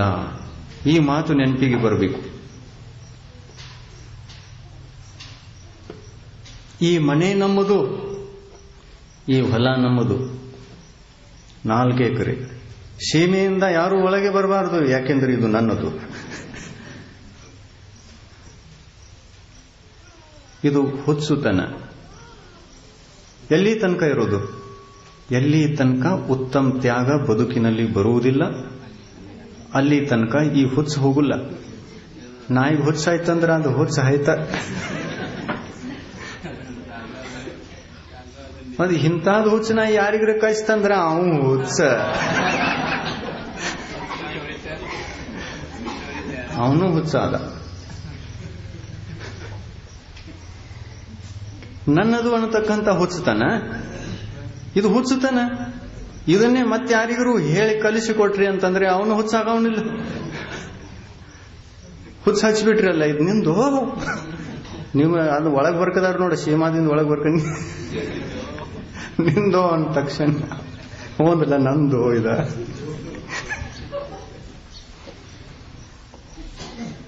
ಎಷ್ಟು ಹುಚ್ಚಾರ್ತಿರ್ತದೆ ಜೀವಿಗೆ. ಎಲ್ಲಾ ದ್ರವ್ಯಗಳಲ್ಲಿ ಮೊದಲು ನಾವು ಯಾವ ವಸ್ತುವಿನ ಮೋಹವನ್ನು ಬಿಡಬೇಕು? 6 ದ್ರವ್ಯಗಳಲ್ಲಿ ಯಾವ ಒಂದೂ ದ್ರವ್ಯದ ಬಗ್ಗೆ ನಮಗೆ ಮೋಹ ಇಲ್ಲ. ಒಂದು ದ್ರವ್ಯನ ಬಿಟ್ರೆ ಯಾವುದು? ಪುದ್ಗಲ ದ್ರವ್ಯ. ಪುದ್ಗಲದ ಮೋಹ ಬಿಡುವುದಿದೆ. ಎಲ್ಲಿಂದ? ಇಲ್ಲಿಂದ ಸ್ಟಾರ್ಟ್ ಮಾಡೋದು. ನಾನು ಅನಾದಿ ಆತ್ಮ, ನಾನು ಚೈತನ್ಯ ಆತ್ಮ. ನನ್ನಲ್ಲಿರ್ತಕ್ಕಂತಹ ಗುಣ ಸಂಪತ್ತಿಯೇ ನನ್ನ ಸಂಪತ್ತಿ, ನಿಜವಾದ ಸಂಪತ್ತಿ. ಅದನ್ಯಾರು ಕಸಿದುಕೊಳ್ಳಲಿಕ್ಕೆ ಸಾಧ್ಯ ಇಲ್ಲ. ಅದನ್ನ ನಾನು ಯಾರಿಗೆ ಕೊಡ್ಲಿಕ್ಕೂ ಸಾಧ್ಯ ಇಲ್ಲ. ಮತ್ತೊಬ್ಬರ ಇಂಥ ಗುಣಗಳನ್ನು ನಾನು ತೆಗೆದುಕೊಳ್ಳಲಿಕ್ಕೂ ಸಾಧ್ಯ ಇಲ್ಲ. ಅವರ ಸಂಪತ್ತಿ ನನ್ನಲ್ಲಿಲ್ಲ, ನನ್ನ ಸಂಪತ್ತಿ ಅವರಲ್ಲಿಲ್ಲ. ಗುಣಗಳ ಆದಾನ ಪ್ರದಾನವಾಗಲಿಕ್ಕೆ ಸಾಧ್ಯವಿಲ್ಲ.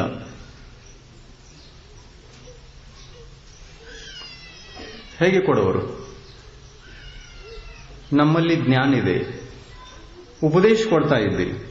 ಉಪದೇಶವನ್ನು ಕೊಡ್ತಾ ಇದ್ದೀವೋ ಅಥವಾ ಜ್ಞಾನವನ್ನು ಎತ್ತಿ ಕೊಡ್ತಾ ಇದ್ದೀವೋ? ಏನು ಸಮ್ಯಕ್ ಜ್ಞಾನವನ್ನ ಸ್ವಲ್ಪ ಸ್ವಲ್ಪ ಕಟ್ ಮಾಡಿ ಎಲ್ಲರಿಗೂ ಒಂದೊಂದು ಗಣಕಿ ಕಬ್ಬ ಕೊಟ್ಟಂಗ, ಒಂದೊಂದು ಗಣಕಿ ಕಬ್ಬ ಕೊಡ್ತಾ ಇದ್ದೀವಿ ನಾವು? ಇಲ್ಲ. ಹಂಗ ಏನ್ರ ಕೊಟ್ರ ನಮ್ಗೇನು ಒಳ್ಳೆಯದು?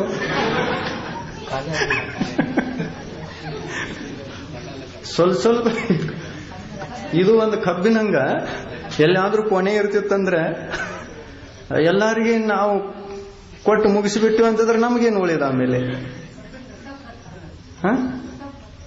ಕಬ್ಬಿನ ರಸ. ಆ ರಸಾನೂ ಅಲ್ಲ, ರಸದ ಪರಿಚಯ. ರಸಾನೂ ಕೊಡ್ಲಿಕ್ಕೆ ಆಗುಲ್ಲ. ಆಮೇಲೆ ರಸ ಕೊಟ್ಟಿವಿ ಅಂತಂದ್ರೆ ಸಿಪ್ಪೆ ಅಷ್ಟು ಉಳಿಯವಲ್ಲ ನಮ್ಮ ಹತ್ರ.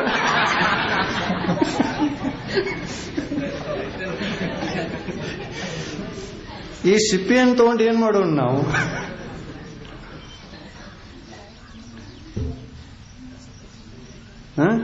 ನಮ್ಮ ಜ್ಞಾನದ ಕಬ್ಬನ್ನ ಹಿಂಡಿ ರಸ ನೀವು ತಗೊಂಡ್ರಿ, ಸಿಪ್ಪಿಲಿ ಒಗದು ಆದ್ರಿ ರಸವನ್ನೂ ಕೊಡ್ಲಿಕ್ಕೆ ಆಗುಲ್ಲ, ಸಿಪ್ಪಿಯನ್ನು ಕೊಡ್ಲಿಕ್ಕೆ ಆಗುಲ್ಲ, ಯಾವುದನ್ನು ಕೊಡ್ಲಿಕ್ಕೆ ಆಗುಲ್ಲ. ಆದರೆ ಇದರ ಪರಿಚಯವನ್ನಷ್ಟೇ ನಾವು ಮಾಡಿಸಿಕೊಡ್ಲಿಕ್ಕೆ ಸಾಧ್ಯ ಇದೆ. ಎಂಥ ಪರಿಚಯ ನೋಡಿ. ನಮ್ಮಲ್ಲಿ ದೇಶಿ ಕಬ್ಬಿದಾವ್, ಇದರಲ್ಲಿ ಬಹಳ ರಸ ಇದೆ, ಮೆತ್ತಗೆ ಬಹಳ ತಿನ್ಲಿಕ್ಕೆ. ಇಂತಹ ದೇಶಿ ಕಬ್ಬು ನಿಮ್ಮಲ್ಲೂ ಇದೆ, ಬೆಳೆಸಿಕೊಳ್ಳಿ. ನಿಮ್ಮ ಹೊಲದಲ್ಲಿಯೂ ಕೂಡ ಬೆಳೀಲಿಕ್ಕೆ ಸಾಧ್ಯ ಇದೆ. ನಾವು ಬೀಜ ಕೊಡ್ತೇವಿ.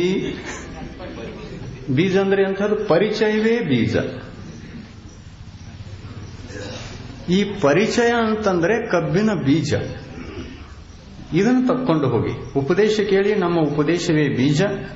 ಇದನ್ನ ನೀವು ಪ್ರಯೋಗಿಸಿಕೊಳ್ಳಿ ನಿಮ್ಮ ಹೊಲದಲ್ಲಿ. ನಿಮ್ಮ ಹೊಲದಲ್ಲಿ ನಮ್ಮ ಪ್ರವಚನದ ಬೀಜ ನಾಟಿತು ಅಂತಂದ್ರೆ ನಿಮ್ಮಲ್ಲಿ ಇರತಕ್ಕಂತಹ ಜ್ಞಾನ ಅದು ದೇಶಿ ಕಬ್ಬಾಗಿ ನಾಟಿತು. ಇನ್ನು ಆ ದೇಶಿ ಕಬ್ಬನ್ನ ನೀವು ಕೂಡ ಯಾರಿಗೆ ಪರರಿಗೆ ಕೊಡಲಿಕ್ಕೆ ಸಾಧ್ಯ ಇಲ್ಲ.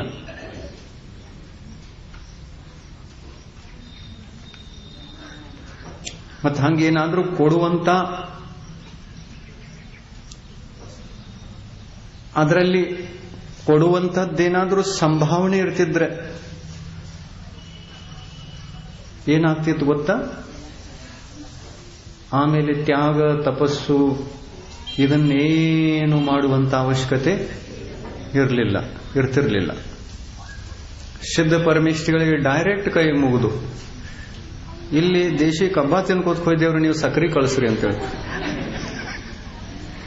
ಡೈರೆಕ್ಟ್ ಸಕ್ರಿ ತರಿಸಿಕೊಳ್ಬಹುದಾಗಿತ್ತು. ಸಿದ್ಧ ಭಗವಂತರಲ್ಲಿ ಸಕ್ಕರೆ ಇದೆ, ಅರ್ಹಂತ ಪರಮೇಷ್ಠಿಗಳಲ್ಲಿ ಸಕ್ಕರೆ ಇದೆ. ನಮ್ಮಲ್ಲಿ ಕಬ್ಬ ಇದೆ, ಕಬ್ಬಿನ ರಸ ಇದೆ. ಅದು ಕೇವಲ ಜ್ಞಾನ, ಇದು ಕ್ಷಯೋಕ್ಷಮಿಕ ಜ್ಞಾನ. ಇದು ಕಬ್ಬು ಕಬ್ಬಿನ ರಸದಂತೆ, ಅದು ಸಕ್ಕರೆ ಕಲಸಕ್ಕರೆಯಂತೆ. ಕೇವಲ ಜ್ಞಾನ ಕಲಸಕ್ಕರೆ, ಕ್ಷಯೋಕ್ಷಮಿಕ ಜ್ಞಾನ ರಸ. ಈ ರಸವನ್ನು ಕೊಡಲಿಕ್ಕೆ ನಡಿಲ್ಲ, ಆ ಸಕ್ಕರೆಯನ್ನು ಕೂಡ ಕೊಡಲಿಕ್ಕೆ ನಡಿಲ್ಲ. ನಾವೇ ನಮ್ಮ ಹೊಲದಲ್ಲಿ ಬೆಳೆಸಿಕೊಳ್ಳಬೇಕು ಕಬ್ಬನ್ನು, ನಾವೇ ನಮ್ಮ ಫ್ಯಾಕ್ಟರಿಯಲ್ಲಿ ರಸ ಹಿಂಡಬೇಕು, ನಾವೇ ನಮ್ಮ ಫ್ಯಾಕ್ಟರಿಯಲ್ಲಿ ಅದನ್ನು ಬಾಯ್ಲ್ ಮಾಡಬೇಕು, ನಾವೇ ನಮ್ಮ ಫ್ಯಾಕ್ಟರಿಯಲ್ಲಿ ಸಕ್ಕರೆಯನ್ನು ತಯಾರಿಸಿಕೊಂಡು ಅದರ ರುಚಿಯನ್ನು ನಾವೇ ನೋಡಬೇಕು. ಕಬ್ಬಿನ ಬೀಜ ಎಷ್ಟು ಬೇಕೋ ಅಷ್ಟು ತಗೊಂಡು ಹೋಗ್ರಿ. ಸಿದ್ಧ ಪರಮೇಷ್ಠಿಗಳಲ್ಲಿ ಹೋದ್ರಿ ಅಂತಂದ್ರೆ ನಿಮಗೆ ಸಕ್ಕರೆನೂ ಸಿಗಲ್ಲ, ಬೀಜನೂ ಸಿಗಂಗಿಲ್ಲ. ಅರ್ಹಂತ ಪರಮೇಷ್ಠಿಗಳ ಬಳಿಯಲ್ಲಿ ಹೋದ್ರಿ ಅಂತಂದ್ರೆ ಸಕ್ಕರೆ ಸಿಗ್ತದೆ, ಕಲಸಕ್ಕರೆ ಸಿಗೋಲ್ಲ. ಅವರ ಹತ್ತಿರ ಸಕ್ಕರೆ ಇದೆ, ಸಿದ್ಧ ಪರಮೇಷ್ಠಿಗಳ ಹತ್ತಿರ ಕಡಿ ಸಕ್ಕರೆ.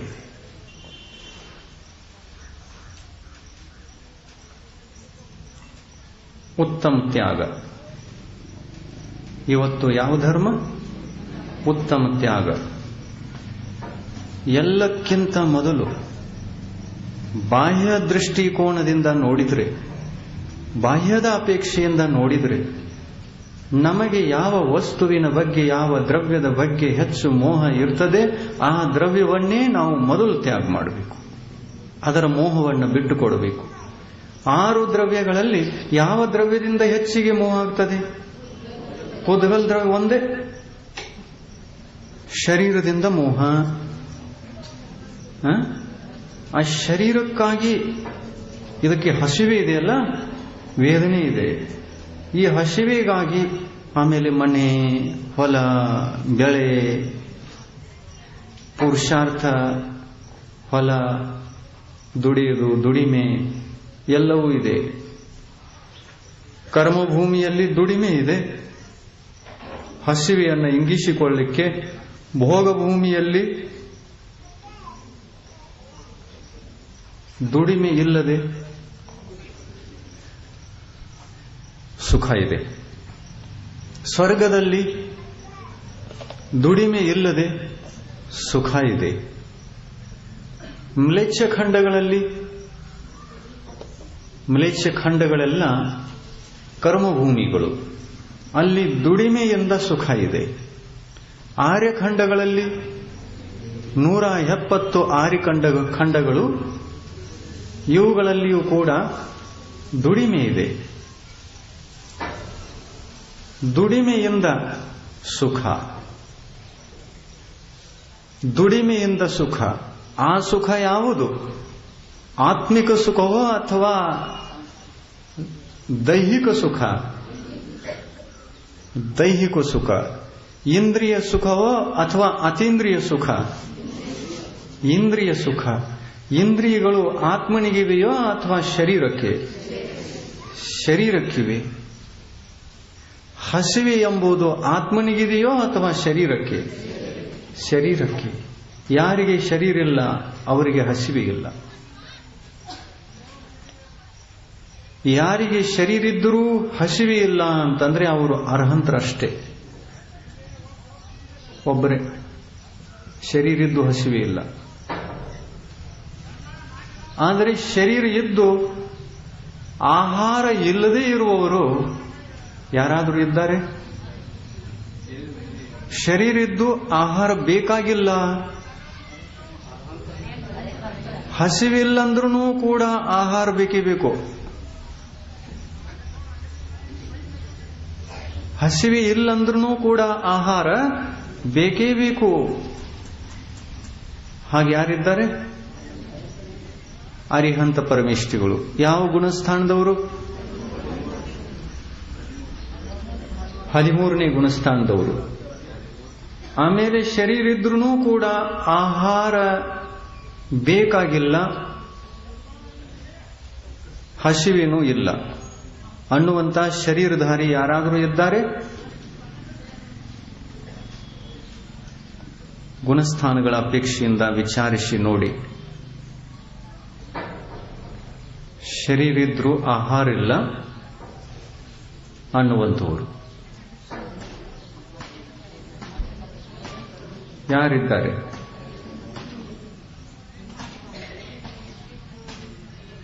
ಇದ್ದಾರಲ್ಲ ಒಬ್ರು. ಯಾರು? ಅರಿಹಂತ. ಯಾವ ಗುಣಸ್ಥಾನದವರು? 13ನೇ ಗುಣಸ್ಥಾನದವರು. ಆಹಾರಕ್ಕಿದ್ದಾರೆ. ಆಹಾರ ಬೇಕು. ನೋ ಕರ್ಮಾಹಾರ ಸತತವಾಗಿದೆ. 13ನೇ ಗುಣಸ್ಥಾನದ ಕೊನೆಯ ಸಮಯವರೆಗೆ, ಅಂತಿಮ ಸಮಯವರೆಗೆ ನೋ ಕರ್ಮಾಹಾರ ಅರ್ಹಂತ ಪರಮಿಷ್ಠಿಗಳಿಗೆ ಇದೆ.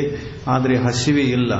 ಶರೀರದ ಸ್ಥಿರತೆಗಾಗಿ ಸಂಪೂರ್ಣ ಶರೀರ ಪ್ರದೇಶಗಳಿಂದ ಪುದ್ಗಲ ಪರಮಾಣುಗಳನ್ನು ಗ್ರಹಣೆ ಮಾಡ್ತಾರೆ.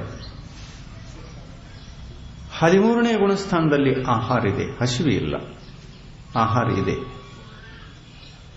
ಆದರೆ ಶರೀರ ಇದ್ದು ಆಹಾರ ಇಲ್ಲ ಅನ್ನುವಂತಹ ಶರೀರಧಾರಿ ಸಂಸಾರಿ ಆತ್ಮ ಯಾರು?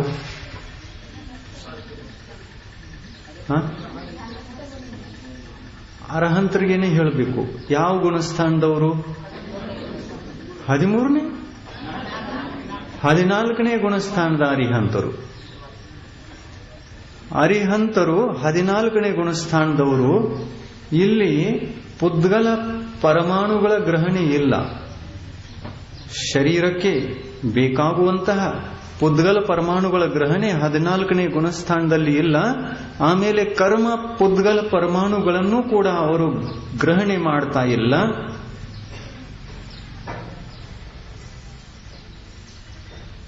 ಅಂದಮೇಲೆ ಯಾರವರು? 14ನೇ ಗುಣಸ್ಥಾನದಲ್ಲಿ ನೋ ಕರ್ಮಾಹಾರಗಳ ಗ್ರಹಣೆ ಶರೀರ ಪುದ್ಗಲ ಶರೀರದ ಪ್ರದೇಶಗಳಿಂದ ಗ್ರಹಣೆ ಆಗ್ತಾ ಇದೆಯೇನು? ಇಲ್ಲ. 14ನೇ ಗುಣಸ್ಥಾನದ ಅರಿಹಂತರಿಗೆ ಆಹಾರ ಇಲ್ಲ. 14ನೇ ಗುಣಸ್ಥಾನಾತೀತ ಸಿದ್ಧ ಪರಮೇಷ್ಠಿಗಳು ಕೂಡ ಆಹಾರವನ್ನು ಗ್ರಹಣೆ ಮಾಡುವುದಿಲ್ಲ. ಯೋಗವನ್ನು ನಿಗ್ರಹಿಸಿದರು. ಯೋಗ ನಿಗ್ರಹವಾದ ನಂತರ ಆಹಾರ ಬೇಕೇ? ಇಲ್ಲ. ಯೋಗ ನಿಗ್ರಹವಾದ ನಂತರ ಯಾವುದಾದರೂ ಕರ್ಮಗಳ ಆಶ್ರವ ಅರಿಹಂತ ಪರಮೇಷ್ಠಿಗಳಿಗೆ ಇದೆಯೇ? ಇಲ್ಲ. ಶರೀರ ಇದ್ರೂ ಹಸಿವೆ ಇಲ್ಲ, ಆಹಾರವೂ ಇಲ್ಲ ಅನ್ನತಕ್ಕಂಥವರು ಒಬ್ಬರಿದ್ದಾರೆ. 14ನೇ ಗುಣಸ್ಥಾನದ ಅರಿಹಂತ ಪರಮೇಷ್ಠಿಗಳು. ಇನ್ನು ಶರೀರವೂ ಇಲ್ಲ, ಆಹಾರವೂ ಇಲ್ಲ ಅನ್ನುವಂಥವರು ಯಾರಿದ್ದಾರೆ? ಸಿದ್ಧ ಪರಮೇಷ್ಠಿಗಳು. ಸಿದ್ಧ ಪರಮೇಷ್ಠಿಗಳಿದ್ದಾರೆ.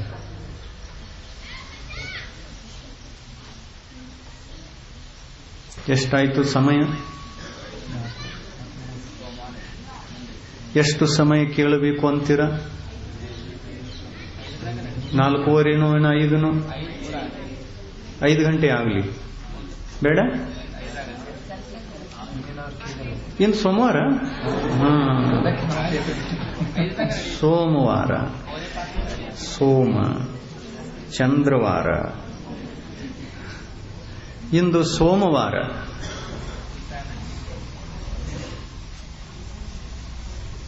ಉತ್ತಮ ತ್ಯಾಗ ಯಾವುದು ಅಂತಂದ್ರೆ, ಯಾವುದರಿಂದ ಹೆಚ್ಚಿಗೆ ಮೋಹ ನಮಗೆ ಆಗ್ತದೆಯಲ್ಲ, ಆ ವಸ್ತುವಿನ ಮೋಹವನ್ನು ತ್ಯಾಗ ಮಾಡಬೇಕು. ಉಪಸಂಹಾರ ಕೇಳಿ ಹೋಗಿ. ಸೋಮವಾರ ಇದೆ. ಉಪಸಂಹಾರದ ವಿಷಯವನ್ನು ಸರಿಯಾಗಿ ಕೇಳಿ. ಸೋಮವಾರ ಇದೆ. ಇವತ್ತು ಯಾವ ವಾರ? ಸೋಮವಾರ. ಎಲ್ಲಿ ಹೋಗೋದಿದೆ? ಸಂತೆಯಲ್ಲಿ. ಯಾವ ದ್ರವ್ಯವನ್ನು ಖರೀದಿ ಮಾಡಲಿಕ್ಕೆ? ಅದನ್ನ ಬಿಡ ಅಂತೀವಿ, ಮತ್ತೆ ಅಲ್ಲೇ ಮತ್ತೆ ಖರೀದಿ ಮಾಡ.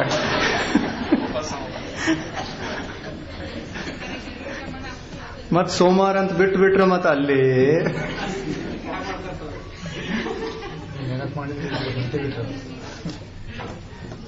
ಚೇತನ ದ್ರವ್ಯಗಳನ್ನ ಖರೀದಿ ಮಾಡಲಿಕ್ಕೆ ಸಾಧ್ಯತೆ ಏನು? ಇಲ್ಲ. ಪುದ್ಗಲ್ ವಸ್ತುಗಳನ್ನ ಖರೀದಿ ಮಾಡೋದಿದೆ. ಇವತ್ತು ಸೋಮವಾರ, ಆಮೇಲೆ ಖರೀದಿ ಮಾಡಿಕೊಂಡು ಎಷ್ಟು ದಿನಗಳ ಖರೀದಿ? 1 ವಾರದವರೆಗೆ ಅದು ನಡೆಯಬೇಕು. ಪರವಸ್ತುಗಳ ಮೇಲೆ ಡಿಪೆಂಡ್ ಆಗಿದ್ದಾನೆ ಆತ್ಮ. 1 ವಾರದವರೆಗೆ ಪುದ್ಗಲ್ ವಸ್ತು ನನಗೆ ಇಷ್ಟು ಬೇಕು, ಆವಾಗ ಜೀವಿಸಲಿಕ್ಕೆ ಸಾಧ್ಯ ಇಲ್ಲ ಅಂತಂದ್ರೆ ನಡುವೆ ಆಪತ್ತಿ.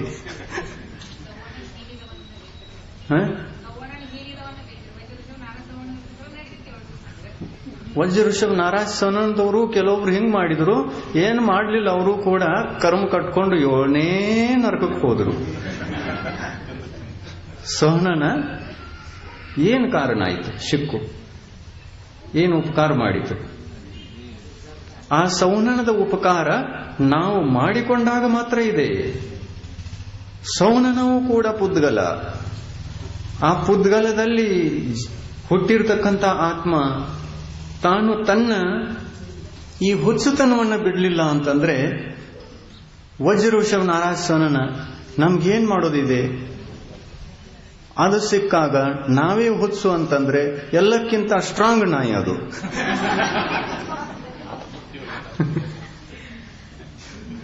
ಅಂಥ ನಾಯಿ ಯಾರಿಗಾದ್ರೂ ಕಚ್ಚಿತು ಅಂತಂದ್ರೆ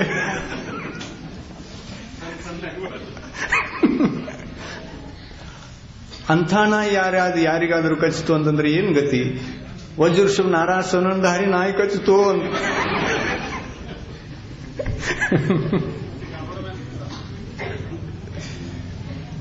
ಪಾಪ ಸವನನ್ ಏನ್ ಮಾಡಬೇಕು? ಜೀವಕ್ಕೆ ಸಿಕ್ಕಿದೆ, ನೀನು ಉಪಯೋಗ ಮಾಡಿಕೊಳ್ಳು, ಉಪಕಾರ ಮಾಡಿಕೊಳ್ಳು. ನಿನ್ನ ಉಪಕಾರಕ್ಕಾಗಿ ನಾನು ಬಂದಿದ್ದೇನೆ, ನಾನು ಗಾಡ್ ಗಿಫ್ಟ್ ಆಗಿ ಬಂದಿದ್ದೇನೆ. ಆದರೆ ನೀನು ಡಾಗ್ ಗಿಫ್ಟ್ ಅಂತ ಮಾಡ್ಕೊಂಡಿ ಅಂತಂದ್ರೆ ಡಾಗ್ ನೀನ ಹುಚ್ಚಾದಿ, ನೀನ ಕಚ್ಚಿ ನೀನು ಹಾಳಾದಿ, ಮತ್ತೊಬ್ಬರಿಗೂ ಹಾಳು ಮಾಡಿದೆ. ಗಾಡ್ದು ಸ್ಪೆಲ್ಲಿಂಗ್ ಏನು? GOD. ಅದ್ರದ್ದು ಉಲ್ಟಾ ಹೋದ್ರೆ ಏನಾಗ್ತೈತಿ? ಡಾಗ್ ಆಗ್ತೈತಿ. GOD, DOG. ಅದನ್ನ ಸದುಪಯೋಗ ಮಾಡಿಕೊಂಡಾಗ ನಾವು ಗಾಡ್ ಆಗಬಹುದಾಗಿತ್ತು, ಸಿದ್ಧ ಪರಮಿಷ್ಠೆ ಆಗಬಹುದಾಗಿತ್ತು.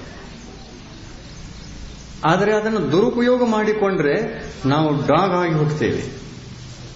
ಆಮೇಲೆ ಈ ಡಾಗ ಯಾಕೆ ಹುಟ್ಟಿತು ಅಂತಂದ್ರೆ ಹುಚ್ಚು ಹತ್ತಿದ ಕಾರಣ ಹುಟ್ಟಿತು. ಹುಟ್ಟಿದ ನಂತರ ಮತ್ತೆ ಹುಚ್ಚು ಹತ್ತಿತು ಅಂತಂದ್ರೆ ಅದು ವಜ್ರಋಷಭ ನಾರಾಜ್ ಸವನಂದಾರಿ ನಾಯಿ ಮತ್ತೆ ಯಾರಿಗಾದ್ರೂ ಕಚ್ಚಿತು ಅಂತಂದ್ರೆ ಮುಗಿತಲ್ಲ.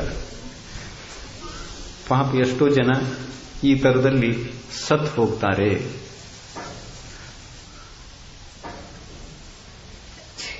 ಸೋಮಾರಿದೆ, ಸಂತಳಿಗೆ ಹೋಗ್ರಿ, ಬೇಡನಲ್ಲ, ಆದ್ರೆ ಸ್ವಲ್ಪ ತಿಳಿದು ಹೋಗ್ರಿ.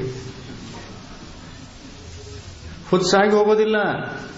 ಸಂತೆಯಲ್ಲಿ ಹೇಗೆ ಹೋಗೋದು? ಶಾನೆಯಾಗಿ ಹೋಗೋದು. ಯಾವುದನ್ನ ತರಗಲಿಕ್ಕೆ ಹೊಂಟಿದ್ದೇನೆ, ಇದರ ಬಗ್ಗೆ ನನಗೆ ಯಾವುದೂ ಮೂರ್ಛಾಭಾವ, ಮೋಹಿತ ಭಾವ ಇಲ್ಲ. ಇದು ಪುದ್ಗಲ, ಶರೀರವು ಪುದ್ಗಲ, ಶರೀರಕ್ಕೆ ಕೊಡಲಿಕ್ಕೆ ಹೊರಟಿದ್ದೇನೆ, ನನ್ನ ವಸ್ತು ಇದು ಅಲ್ಲ, ನನಗೆ ಬೇಕಾಗಿಲ್ಲ. ಆದರೂ ಕೂಡ ಈ ಶರೀರ ಅನ್ನತಕ್ಕಂತಹ ದೋಸ್ತ್, ಮಿತ್ರ, ಫ್ರೆಂಡ್ ಎಲ್ಲಿ ತನಕ ಜೊತೆಯಲ್ಲಿದ್ದಾನೆ, ಈ ಶರೀರಕ್ಕೆ ಕೊಡುವುದಿದೆ. ಪುದ್ಗಲ, ಶರೀರವು ಪುದ್ಗಲ, ಇದಕ್ಕೆ ಕೊಡಿಸುವಂತ ವಸ್ತುವು ಕೂಡ ಪುದ್ಗಲ. ನಾನು ಪುದ್ಗಲ ವಸ್ತುವನ್ನು ತರಲಿಕ್ಕೆ ಹೊಂಟಿದ್ದೇನೆ. ನಾನು ಈಗ ಹುಚ್ಚಲ್ಲ, ಶಾನೆ ಇದ್ದೇನೆ. ಯಾಕೆಂದ್ರೆ ನನಗೆ ತಿಳಿದು ಬಂದಿದೆ, ಸೋಮವಾರ ದಿವಸದ ಸಂತೆ ದಿವಸ ಉಪದೇಶ ಸಿಕ್ಕಿದೆ, ನಾನು ಶಾನೆ ಆಗಿದ್ದೇನೆ. ಶಾನೆ ಆಗಿ ಹೋಗೋರೆಲ್ಲ ನೋಡ್, ಮತ್ತು ಆ ಕಡೆ 30 ಆಯ್ತಂದ್ರೆ ಹುಚ್ಚಾಗಿ ಹೋಗ್ಬೇಡ್ರಿ, ಸಂತ್ಯಾಗ ಹೋಗ್ರಿ, ಎಲ್ಲಾ ಖರೀದಿ ಮಾಡ್ಕೋರಿ. ಆದ್ರೆ ಯಾವ್ದ್ರ ಸಲುವಾಗಿ? ಶರೀರ ಸಲುವಾಗಿ. ನಿಮ್ಮ ಸಲುವಾಗಿ ಏನು ಸಿಗ್ತೈತೇನಲ್ಲಿ? ನಿಮ್ಮ ಸಲುವಾಗಿ ಏನು ಸಿಗೋದತ್ತು ಇಲ್ಲಿ ಸಿಕ್ಕೈತೆ. ಇಲ್ಲಿ ಸಂತಿ ಮುಗೀತು ಅಂತಂದ್ರೆ ಏನು? ಇನ್ ದೋಸ್ತನ ಸಂತಿಗೆ ಹೋಗ್ರಿ. ಶರೀರ ದೋಸ್ತ, ಈತನಿಗೊಂದು ವಾರ ಏನೇನು ಬೇಕು ಎಲ್ಲ ಕೊಡ್ಸ್ರಿ, ಏನು ಅಡ್ಡಿ ಇಲ್ಲ. ಆದ್ರೆ ಇದು ನನ್ನ ವಸ್ತು ಅಲ್ಲ, ನನ್ನ ದೋಸ್ತನ ವಸ್ತು ಅಂತಾದ್ರೂ ತಿಳಿದು ಬರಲಿ ಅಲ್ಲ. ಇಷ್ಟಾದ್ರೂ ತಿಳಿದು ಬರಲಿ. ಇಷ್ಟು ತಿಳಿಯಿತು ಅಂತಂದ್ರೆ ಯಾವುದೇ ಪುದ್ಗಲ ವಸ್ತುವಿನ ಮೇಲೆ ಮೋಹ ಅನ್ನತಕ್ಕಂಥದ್ದು ಆಗಲಿಕ್ಕೆ ಸಾಧ್ಯವಿಲ್ಲ. ಯಾವಾಗ ಮೋಹ ಹೊರಟು ಹೋಯಿತೋ ಆವಾಗ ತ್ಯಾಗ ಧರ್ಮ ಬರಲಿಕ್ಕೆ ಶುರು ಆಗುತ್ತೆ. ಆದರೆ ತ್ಯಾಗ ಮಾಡುವ ತನಕ ಅದು ಬರುವುದೇ ಇಲ್ಲ. ಇಲ್ರಿ ನಿರ್ಮೋಹಿಯಾಗಿ ಸಂತೆಯೊಳಗೆ ಹೋಗ್ತೀವಿ ಅಂತಂದ್ರೆ ನಿರ್ಮೋಹಿಯಾಗಿ ಸಂತೆಯೊಳಗೆ ಹೋಗುವಾಗ ಉತ್ತಮ ತ್ಯಾಗ ಬರಬಹುದೇನು? ಇಲ್ಲ. ಉತ್ತಮ ತ್ಯಾಗ ಅಂದರೆ ಶರೀರಕ್ಕಾಗಿ ಮಾಡುವಂತಹ ಸಂತೆ ಮನುಷ್ಯನ ಬದುಕಿನಲ್ಲಿ ಇಲ್ಲ. ಎಲ್ಲಿ ಶರೀರದಕ್ಕೋಸ್ಕರ ಸಂತೆಗೆ ಹೋಗತಕ್ಕಂಥ ಪ್ರಸಂಗವಿಲ್ಲವೋ ಅಲ್ಲಿ ಉತ್ತಮ ತ್ಯಾಗ ಇದೆ. ಒಳ್ಳೆಯ ಮಾತು ಸಿಕ್ತು. ಒಳ್ಳೆಯ ಮಾತು ಕೇಳಿದ್ದೀರ. ಉತ್ತಮ ತ್ಯಾಗ ಅಂದ್ರೆ ಏನು? ನಾವು ಯಾವುದಕ್ಕಾಗಿ ಸಂತೆಗೆ ಹೋಗ್ತೇವೆ ಅದು ನಮ್ಮದಲ್ಲ ಅಂದ ಮೇಲೆ ಅದಕ್ಕೋಸ್ಕರ ಸಂತೆಗೆ ಹೋಗ್ತಾ ಇದ್ದೇವೆ ಅಂತಂದ್ರೆ ಸಂತೆಗೆ ಹೋಗುವಂತವನಲ್ಲಿ ಉತ್ತಮ ತ್ಯಾಗ ಇಲ್ಲ. ಶರೀರದ ಮೋಹ ತ್ಯಾಗ ಆದಾಗ ಪರವಸ್ತುಗಳ ತ್ಯಾಗ ಸ್ವತಃ ತಾನಾಗಿಯೇ ಆಗುತ್ತೆ. ಮುನಿಗಳು ಶರೀರ ಎಂಬ ಪರಿಗ್ರಹದ ತ್ಯಾಗಿಗಳು. ಪರಿಗ್ರಹವೇ ಮೂಲ ವಸ್ತು, ಶರೀರವೇ ಮೂಲ ವಸ್ತು. ಇದು ಪರಿಗ್ರಹ. ಈ ನಿಕಟಸ್ಥ ಸಮೀಪದ ಪರಿಗ್ರಹವನ್ನು ನಾವು ತ್ಯಾಗ ಮಾಡಿದಾಗ ಇನ್ಯಾವ ಪರಿಗ್ರಹವನ್ನು ತ್ಯಾಗ ಮಾಡಬೇಕಾದದ್ದು ಉಳಿಯುವುದೇ ಇಲ್ಲ. ಶರೀರ ಒಂದೇ ಉಳಿದಿದೆ. ಅದನ್ನ ಯಾವಾಗ ತ್ಯಾಗ ಮಾಡ್ತಾರೆ ಅಂತಂದ್ರೆ ಸಮಾಧಿ ಕಾಲದಲ್ಲಿ ಈ ವಸ್ತುವನ್ನ ತ್ಯಾಗ ಮಾಡಲಿಕ್ಕೆ ಸಾಧ್ಯ, ನಡುವೆ ತ್ಯಾಗ ಮಾಡಲಿಕ್ಕೆ ಸಾಧ್ಯವಿಲ್ಲ. ಪ್ರೀತಿ ಇದ್ದಲ್ಲಿ ಆತ್ಮನ ಬಗ್ಗೆ ಪ್ರೀತಿ ಇದೆ. ಎಲ್ಲಿ ಧರ್ಮದ ಪ್ರೀತಿ ಇದೆಯೋ ಅಲ್ಲಿ ಆತ್ಮನ ಪ್ರೀತಿ ಇದೆ. ಎಲ್ಲಿ ಪರಿಗ್ರಹದ ಪ್ರೀತಿ ಇದೆಯೋ ಅಲ್ಲಿ ಅಧರ್ಮದ ಬಗ್ಗೆ ಪ್ರೀತಿ ಇದೆ. ಅಲ್ಲಿ ಅನಾತ್ಮನ ಬಗ್ಗೆ ಪ್ರೀತಿ ಇದೆ.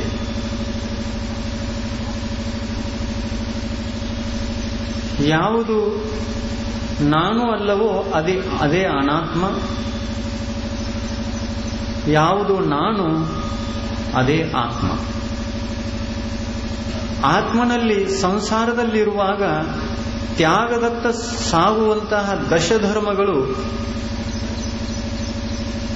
ತನ್ನ ಸ್ವರೂಪದಲ್ಲಿ ತಾನು ಇದ್ದು ತನ್ನ ಸ್ವರೂಪದಲ್ಲಿ ಆನಂದವನ್ನು ಪಡೆಯುವಂತಹ ಧರ್ಮಗಳು 10. ಉತ್ತಮ, ಕ್ಷಮಾ, ಮಾರ್ದವ, ಆರ್ಜವ, ಶೌಚ, ಸತ್ಯ, ಸಂಯಮ, ತಪ, ತ್ಯಾಗ, ಆಕಿಂಚನ್ಯ, ಬ್ರಹ್ಮಚರ್ಯ. ಇವು 10 ಧರ್ಮಗಳು ಆತ್ಮನಿಗೆ ಆನಂದವನ್ನು ಕೊಡಿಸುವಂತಹ ಧರ್ಮಗಳು. ಇವು ಆತ್ಮನ ಸ್ವರೂಪಗಳು. ಈ 10 ಧರ್ಮಗಳ ಸಂಪತ್ತಿಯೇ ನಾವು. ಈ ಸಂಪತ್ತಿಯೇ ನಮ್ಮದು. ಇದನ್ನು ಬಿಟ್ಟರೆ ಪರ ಯಾವುದೂ ಕೂಡ ವಸ್ತು ನಮ್ಮದಲ್ಲ. ಚೇತನ ವಸ್ತು, ಅಚೇತನ ವಸ್ತು, ಎರಡೇ ಪ್ರಕಾರದ ವಸ್ತುಗಳು, ಎರಡೇ ಪ್ರಕಾರದ ದ್ರವ್ಯಗಳು ಬಾಹ್ಯದಲ್ಲಿ ಇರುವುದು. ಪುದ್ಗಲ ದ್ರವ್ಯ ಅಚೇತನ, ಧರ್ಮ ದ್ರವ್ಯ ಅಚೇತನ, ಅಧರ್ಮ ದ್ರವ್ಯ ಅಚೇತನ, ಕಾಲ ದ್ರವ್ಯ, ಆಕಾಶ ದ್ರವ್ಯ ಅಚೇತನ. ಎಲ್ಲ ದ್ರವ್ಯಗಳು ಅಚೇತನ. ಅಚೇತನ ದ್ರವ್ಯಗಳು ಜಾಸ್ತಿ ಇವೆ. ಚೇತನ ದ್ರವ್ಯಗಳು ಅಚೇತನ ದ್ರವ್ಯಗಳಕ್ಕಿಂತ ಕಡಿಮೆ ಇವೆ. ಅದರಲ್ಲಿ ಅಚೇತನಗಳಲ್ಲಿಯೂ ಕೂಡ ಜಾಸ್ತಿಯಿಂದ ಜಾಸ್ತಿ, ಹೆಚ್ಚಿಂದ ಹೆಚ್ಚು ಯಾವ ದ್ರವ್ಯಗಳ ಸಂಖ್ಯೆ ಇದೆ? ಪುದ್ಗಲ ದ್ರವ್ಯಗಳು ಜೀವ ದ್ರವ್ಯಕ್ಕಿಂತ ಜಾಸ್ತಿ ಇವೆ. ಅನಂತಾನಂತ ಪಟ್ಟು ಜಾಸ್ತಿ ಇವೆ. ಜೀವದ್ರವ್ಯ ಲೋಕದಲ್ಲಿ ಅನಂತ ಇದ್ರೂ ಕೂಡ ಆ ಅನಂತಕ್ಕಿಂತ ಜಾಸ್ತಿ ದ್ರವ್ಯಗಳ ಸಂಖ್ಯೆ, ಪುದ್ಗಲ ದ್ರವ್ಯಗಳ ಸಂಖ್ಯೆ ಇದೆ.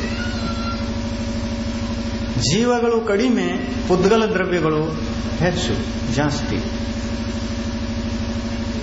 ಇನ್ನು ಉಳಿದ ಅಚೇತನ ದ್ರವ್ಯಗಳು ಒಂದೊಂದಿವೆ. ಇನ್ನು ಅದರಲ್ಲಿಯ ಒಂದು ದ್ರವ್ಯ ಅಸಂಖ್ಯಾತ ಇದೆ, ಅಸಂಖ್ಯಾತದ ಸಂಖ್ಯೆಯಲ್ಲಿ ಇದೆ. ಧರ್ಮ ದ್ರವ್ಯ ಒಂದೇ ಅಚೇತನ ದ್ರವ್ಯ, ಅಧರ್ಮ ದ್ರವ್ಯ ಒಂದೇ ಅಚೇತನ ದ್ರವ್ಯ, ಆಕಾಶ ದ್ರವ್ಯ ಒಂದೇ ಅಖಂಡ ಆಕಾಶ ದ್ರವ್ಯ, ಅಚೇತನ ದ್ರವ್ಯ. ಕಾಲ ದ್ರವ್ಯ ಇದು ಅಸಂಖ್ಯಾತ ಸಂಖ್ಯೆಗಳದ್ದು.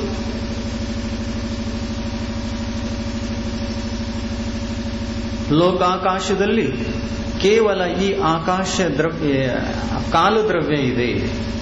ಈ ಕಾಲದ್ರವ್ಯಕ್ಕೆ ಅಸಂಖ್ಯಾತ ಕಾಲಾನುಗಳಿವೆ ಅನ್ನುವುದನ್ನು ಅರಿಹಂತ ಭಗವಂತರು ತಮ್ಮ ಕೇವಲ ಜ್ಞಾನದಲ್ಲಿ ನೋಡಿ ಅವುಗಳ ಸಂಖ್ಯೆಯ ಗಣನೆಯನ್ನ ಮಾಡಿ ಉಪದೇಶವನ್ನು ನೀಡಿದ್ದಾರೆ. ಕಾಲಾನುಗಳು ಅಸಂಖ್ಯಾತ. ಈ ಅಸಂಖ್ಯಾತ ಕಾಲಾನುಗಳು ಇವು ಚೇತನ ಅಲ್ಲ, ಅಚೇತನ. ಇವು ಪುದ್ಗಲವೂ ಅಲ್ಲ, ಇವು ಅರೂಪಿ, ಅಮೂರ್ತ. ಪುದ್ಗಲ ದ್ರವ್ಯ, ಮೂರ್ತಿ ದ್ರವ್ಯ, ರೂಪಿ ದ್ರವ್ಯ, ಸ್ಪರ್ಶ, ರಸ, ಗಂಧ, ವರ್ಣ ಇಂಥ 4 ಗುಣಗಳನ್ನು ಹೊಂದಿರತಕ್ಕಂಥ ದ್ರವ್ಯ 6 ದ್ರವ್ಯಗಳಲ್ಲಿಯ ಒಂದೇ ದ್ರವ್ಯ ಇದೆ. ಯಾವುದು? ಪುದ್ಗಲ ದ್ರವ್ಯ. ಈ ಪುದ್ಗಲ ದ್ರವ್ಯದ ಹಿಂದೆ ಈ ಜೀವಾತ್ಮ, ಸಂಸಾರದಲ್ಲಿರ್ತಕ್ಕಂತಹ ಅನಂತ ಜೀವಗಳು ಹುಚ್ಚಾಗಿವೆ. ಪುದ್ಗಲ ದ್ರವ್ಯದಿಂದ ಹುಚ್ಚತ್ತಿದೆ. ಇದು ನನ್ನದು, ಇದು ನನ್ನದು. ನಾನು ನಮ್ಮವರು. ಈ ತರದ್ದು ಹುಚ್ಚ ಹತ್ತಿದ ನಂತರ ಆ ನಾಯಿ ಯಾರಿಗಾರ ಕಚ್ಚಿತು ಅಂತಂದ್ರೆ ಬಹಳ ಕೆಟ್ಟಾಗುತ್ತೆ. ಕಚ್ಚಿದವರೆಲ್ಲ ಹುಚ್ಚ, ಬದುಕುದೇ ಇಲ್ಲ. ಆಮೇಲೆ ಶಾನ್ಯ ನಾಯಿ ಕಚ್ಚಿತಂದ್ರೆ ಬಹಳ ಒಳ್ಳೆಯದು, ಹುಚ್ಚೆಲ್ಲ ಹೋಗಿಬಿಡ್ತದೆ. ಶಾನ್ಯ ನಾಯಿಗಳು ಎಷ್ಟಿದಾವ ಅಂದ್ರೆ 5 ಇವ. ಅದ್ರಾಗ 1 ಕಚ್ಚುಲ್ಲ, 4 ಕಚ್ತವು. ಗೊತ್ತಾಯ್ತಾ ನಾಯಿ ಯಾವ್ದಾವ? ಗೊತ್ತಾಯ್ತು. ಯಾವ ಅರಿಹಂತ ಪರಮೇಷ್ಠಿ, ಆಚಾರ್ಯ ಪರಮೇಷ್ಠಿ, ಉಪಾಧ್ಯಾಯ ಪರಮೇಷ್ಠಿ, ಸಾಧು ಪರಮೇಷ್ಠಿ, ಇವ್ರು 4 ಜನ ಸ್ವಲ್ಪ ನಿಮಗೆ ಕಚ್ಚಿದ್ರಂದ್ರೆ ಹಲ್ಲು ಹೈತಂದ್ರೆ ಈ ಪುದ್ಗಲ್ ದ್ರವ್ಯದ ಹುಚ್ಚತನ ಏನಿದೆಯಲ್ಲ ಅದೆಲ್ಲ ಆ ವಿಷ ಅನಾದಿ ಕಾಲದಿಂದ ಏನು ಕಚ್ಚಿಸ್ಕೊಂಡಿದ್ದೀರಲ್ಲ ಆ ವಿಷ ಎಲ್ಲ ಇಳಿದು ಹೋಗಿ ನೀವು ಮಾತ್ರ ಉಳಿತೀರಿ, ಶಾಶ್ವತವಾಗಿ ಉಳಿತೀರಿ, ಅನಂತ ಸುಖಿ ಆಗ್ತೀರಿ. ಎಲ್ಲ ತ್ಯಾಗ ಮಾಡಿ ಉತ್ತಮ ತ್ಯಾಗ ಧರ್ಮಕ್ಕೆ ಬಂದು ಆತ್ಮ ಕಲ್ಯಾಣವನ್ನ ಮಾಡಿಕೊಂಡು ಯಾರು ಕಚ್ಚಿದಾರಲ್ಲ ಅವ್ರು ಹಂಗ ಆಗಿಬಿಡ್ತೀರಿ. ಅಂದ್ರೆ ಏನು? ಶಾನ್ಯರಾಗ್ತೀರಿ.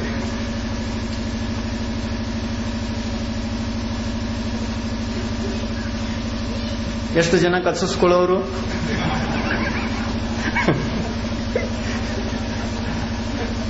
ಕಚ್ಚಿಸ್ಕೊಳ್ಳೋ ಸಲುವಾಗಿನೇ ಬಂದಿದ್ದೇವೆ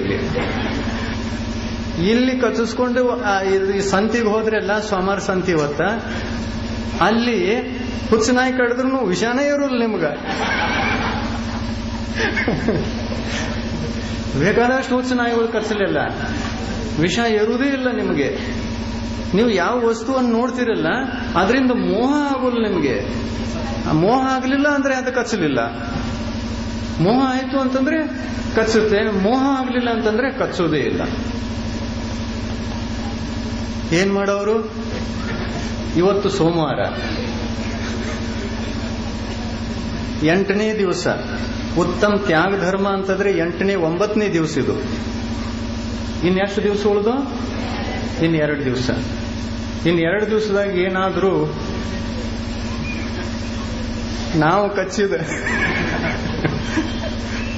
ಔಷಧಿ ಆ ವಿಷವನ್ನು ದೂರ ಮಾಡಿತು ಅಂತಂದ್ರೆ ಬಹಳ ಉತ್ತಮ. ಇಲ್ಲ ಅಂತಂದ್ರೆ ಹೀಗೆ ಅನಾದಿ ಕಾಲದಿಂದ ಇದ್ದೇವೆ, ಆ ವಿಷ ಇಳಿದಿಲ್ಲ, ಇಳಿತಾ ಇಲ್ಲ. ಇನ್ನು ಮತ್ತೆ ಇದರಿಂದ ನಾವು ಪ್ರಭಾವಿತ ಆಗುಲ್ಲ ಅಂತಂದ್ರೆ ಅದು ಇಳಿಯಲಿಕ್ಕೂ ಸಾಧ್ಯ ಇಲ್ಲ. ಇಷ್ಟೇ ಸಾಕು. ಸರಿಯಾಗಿ 5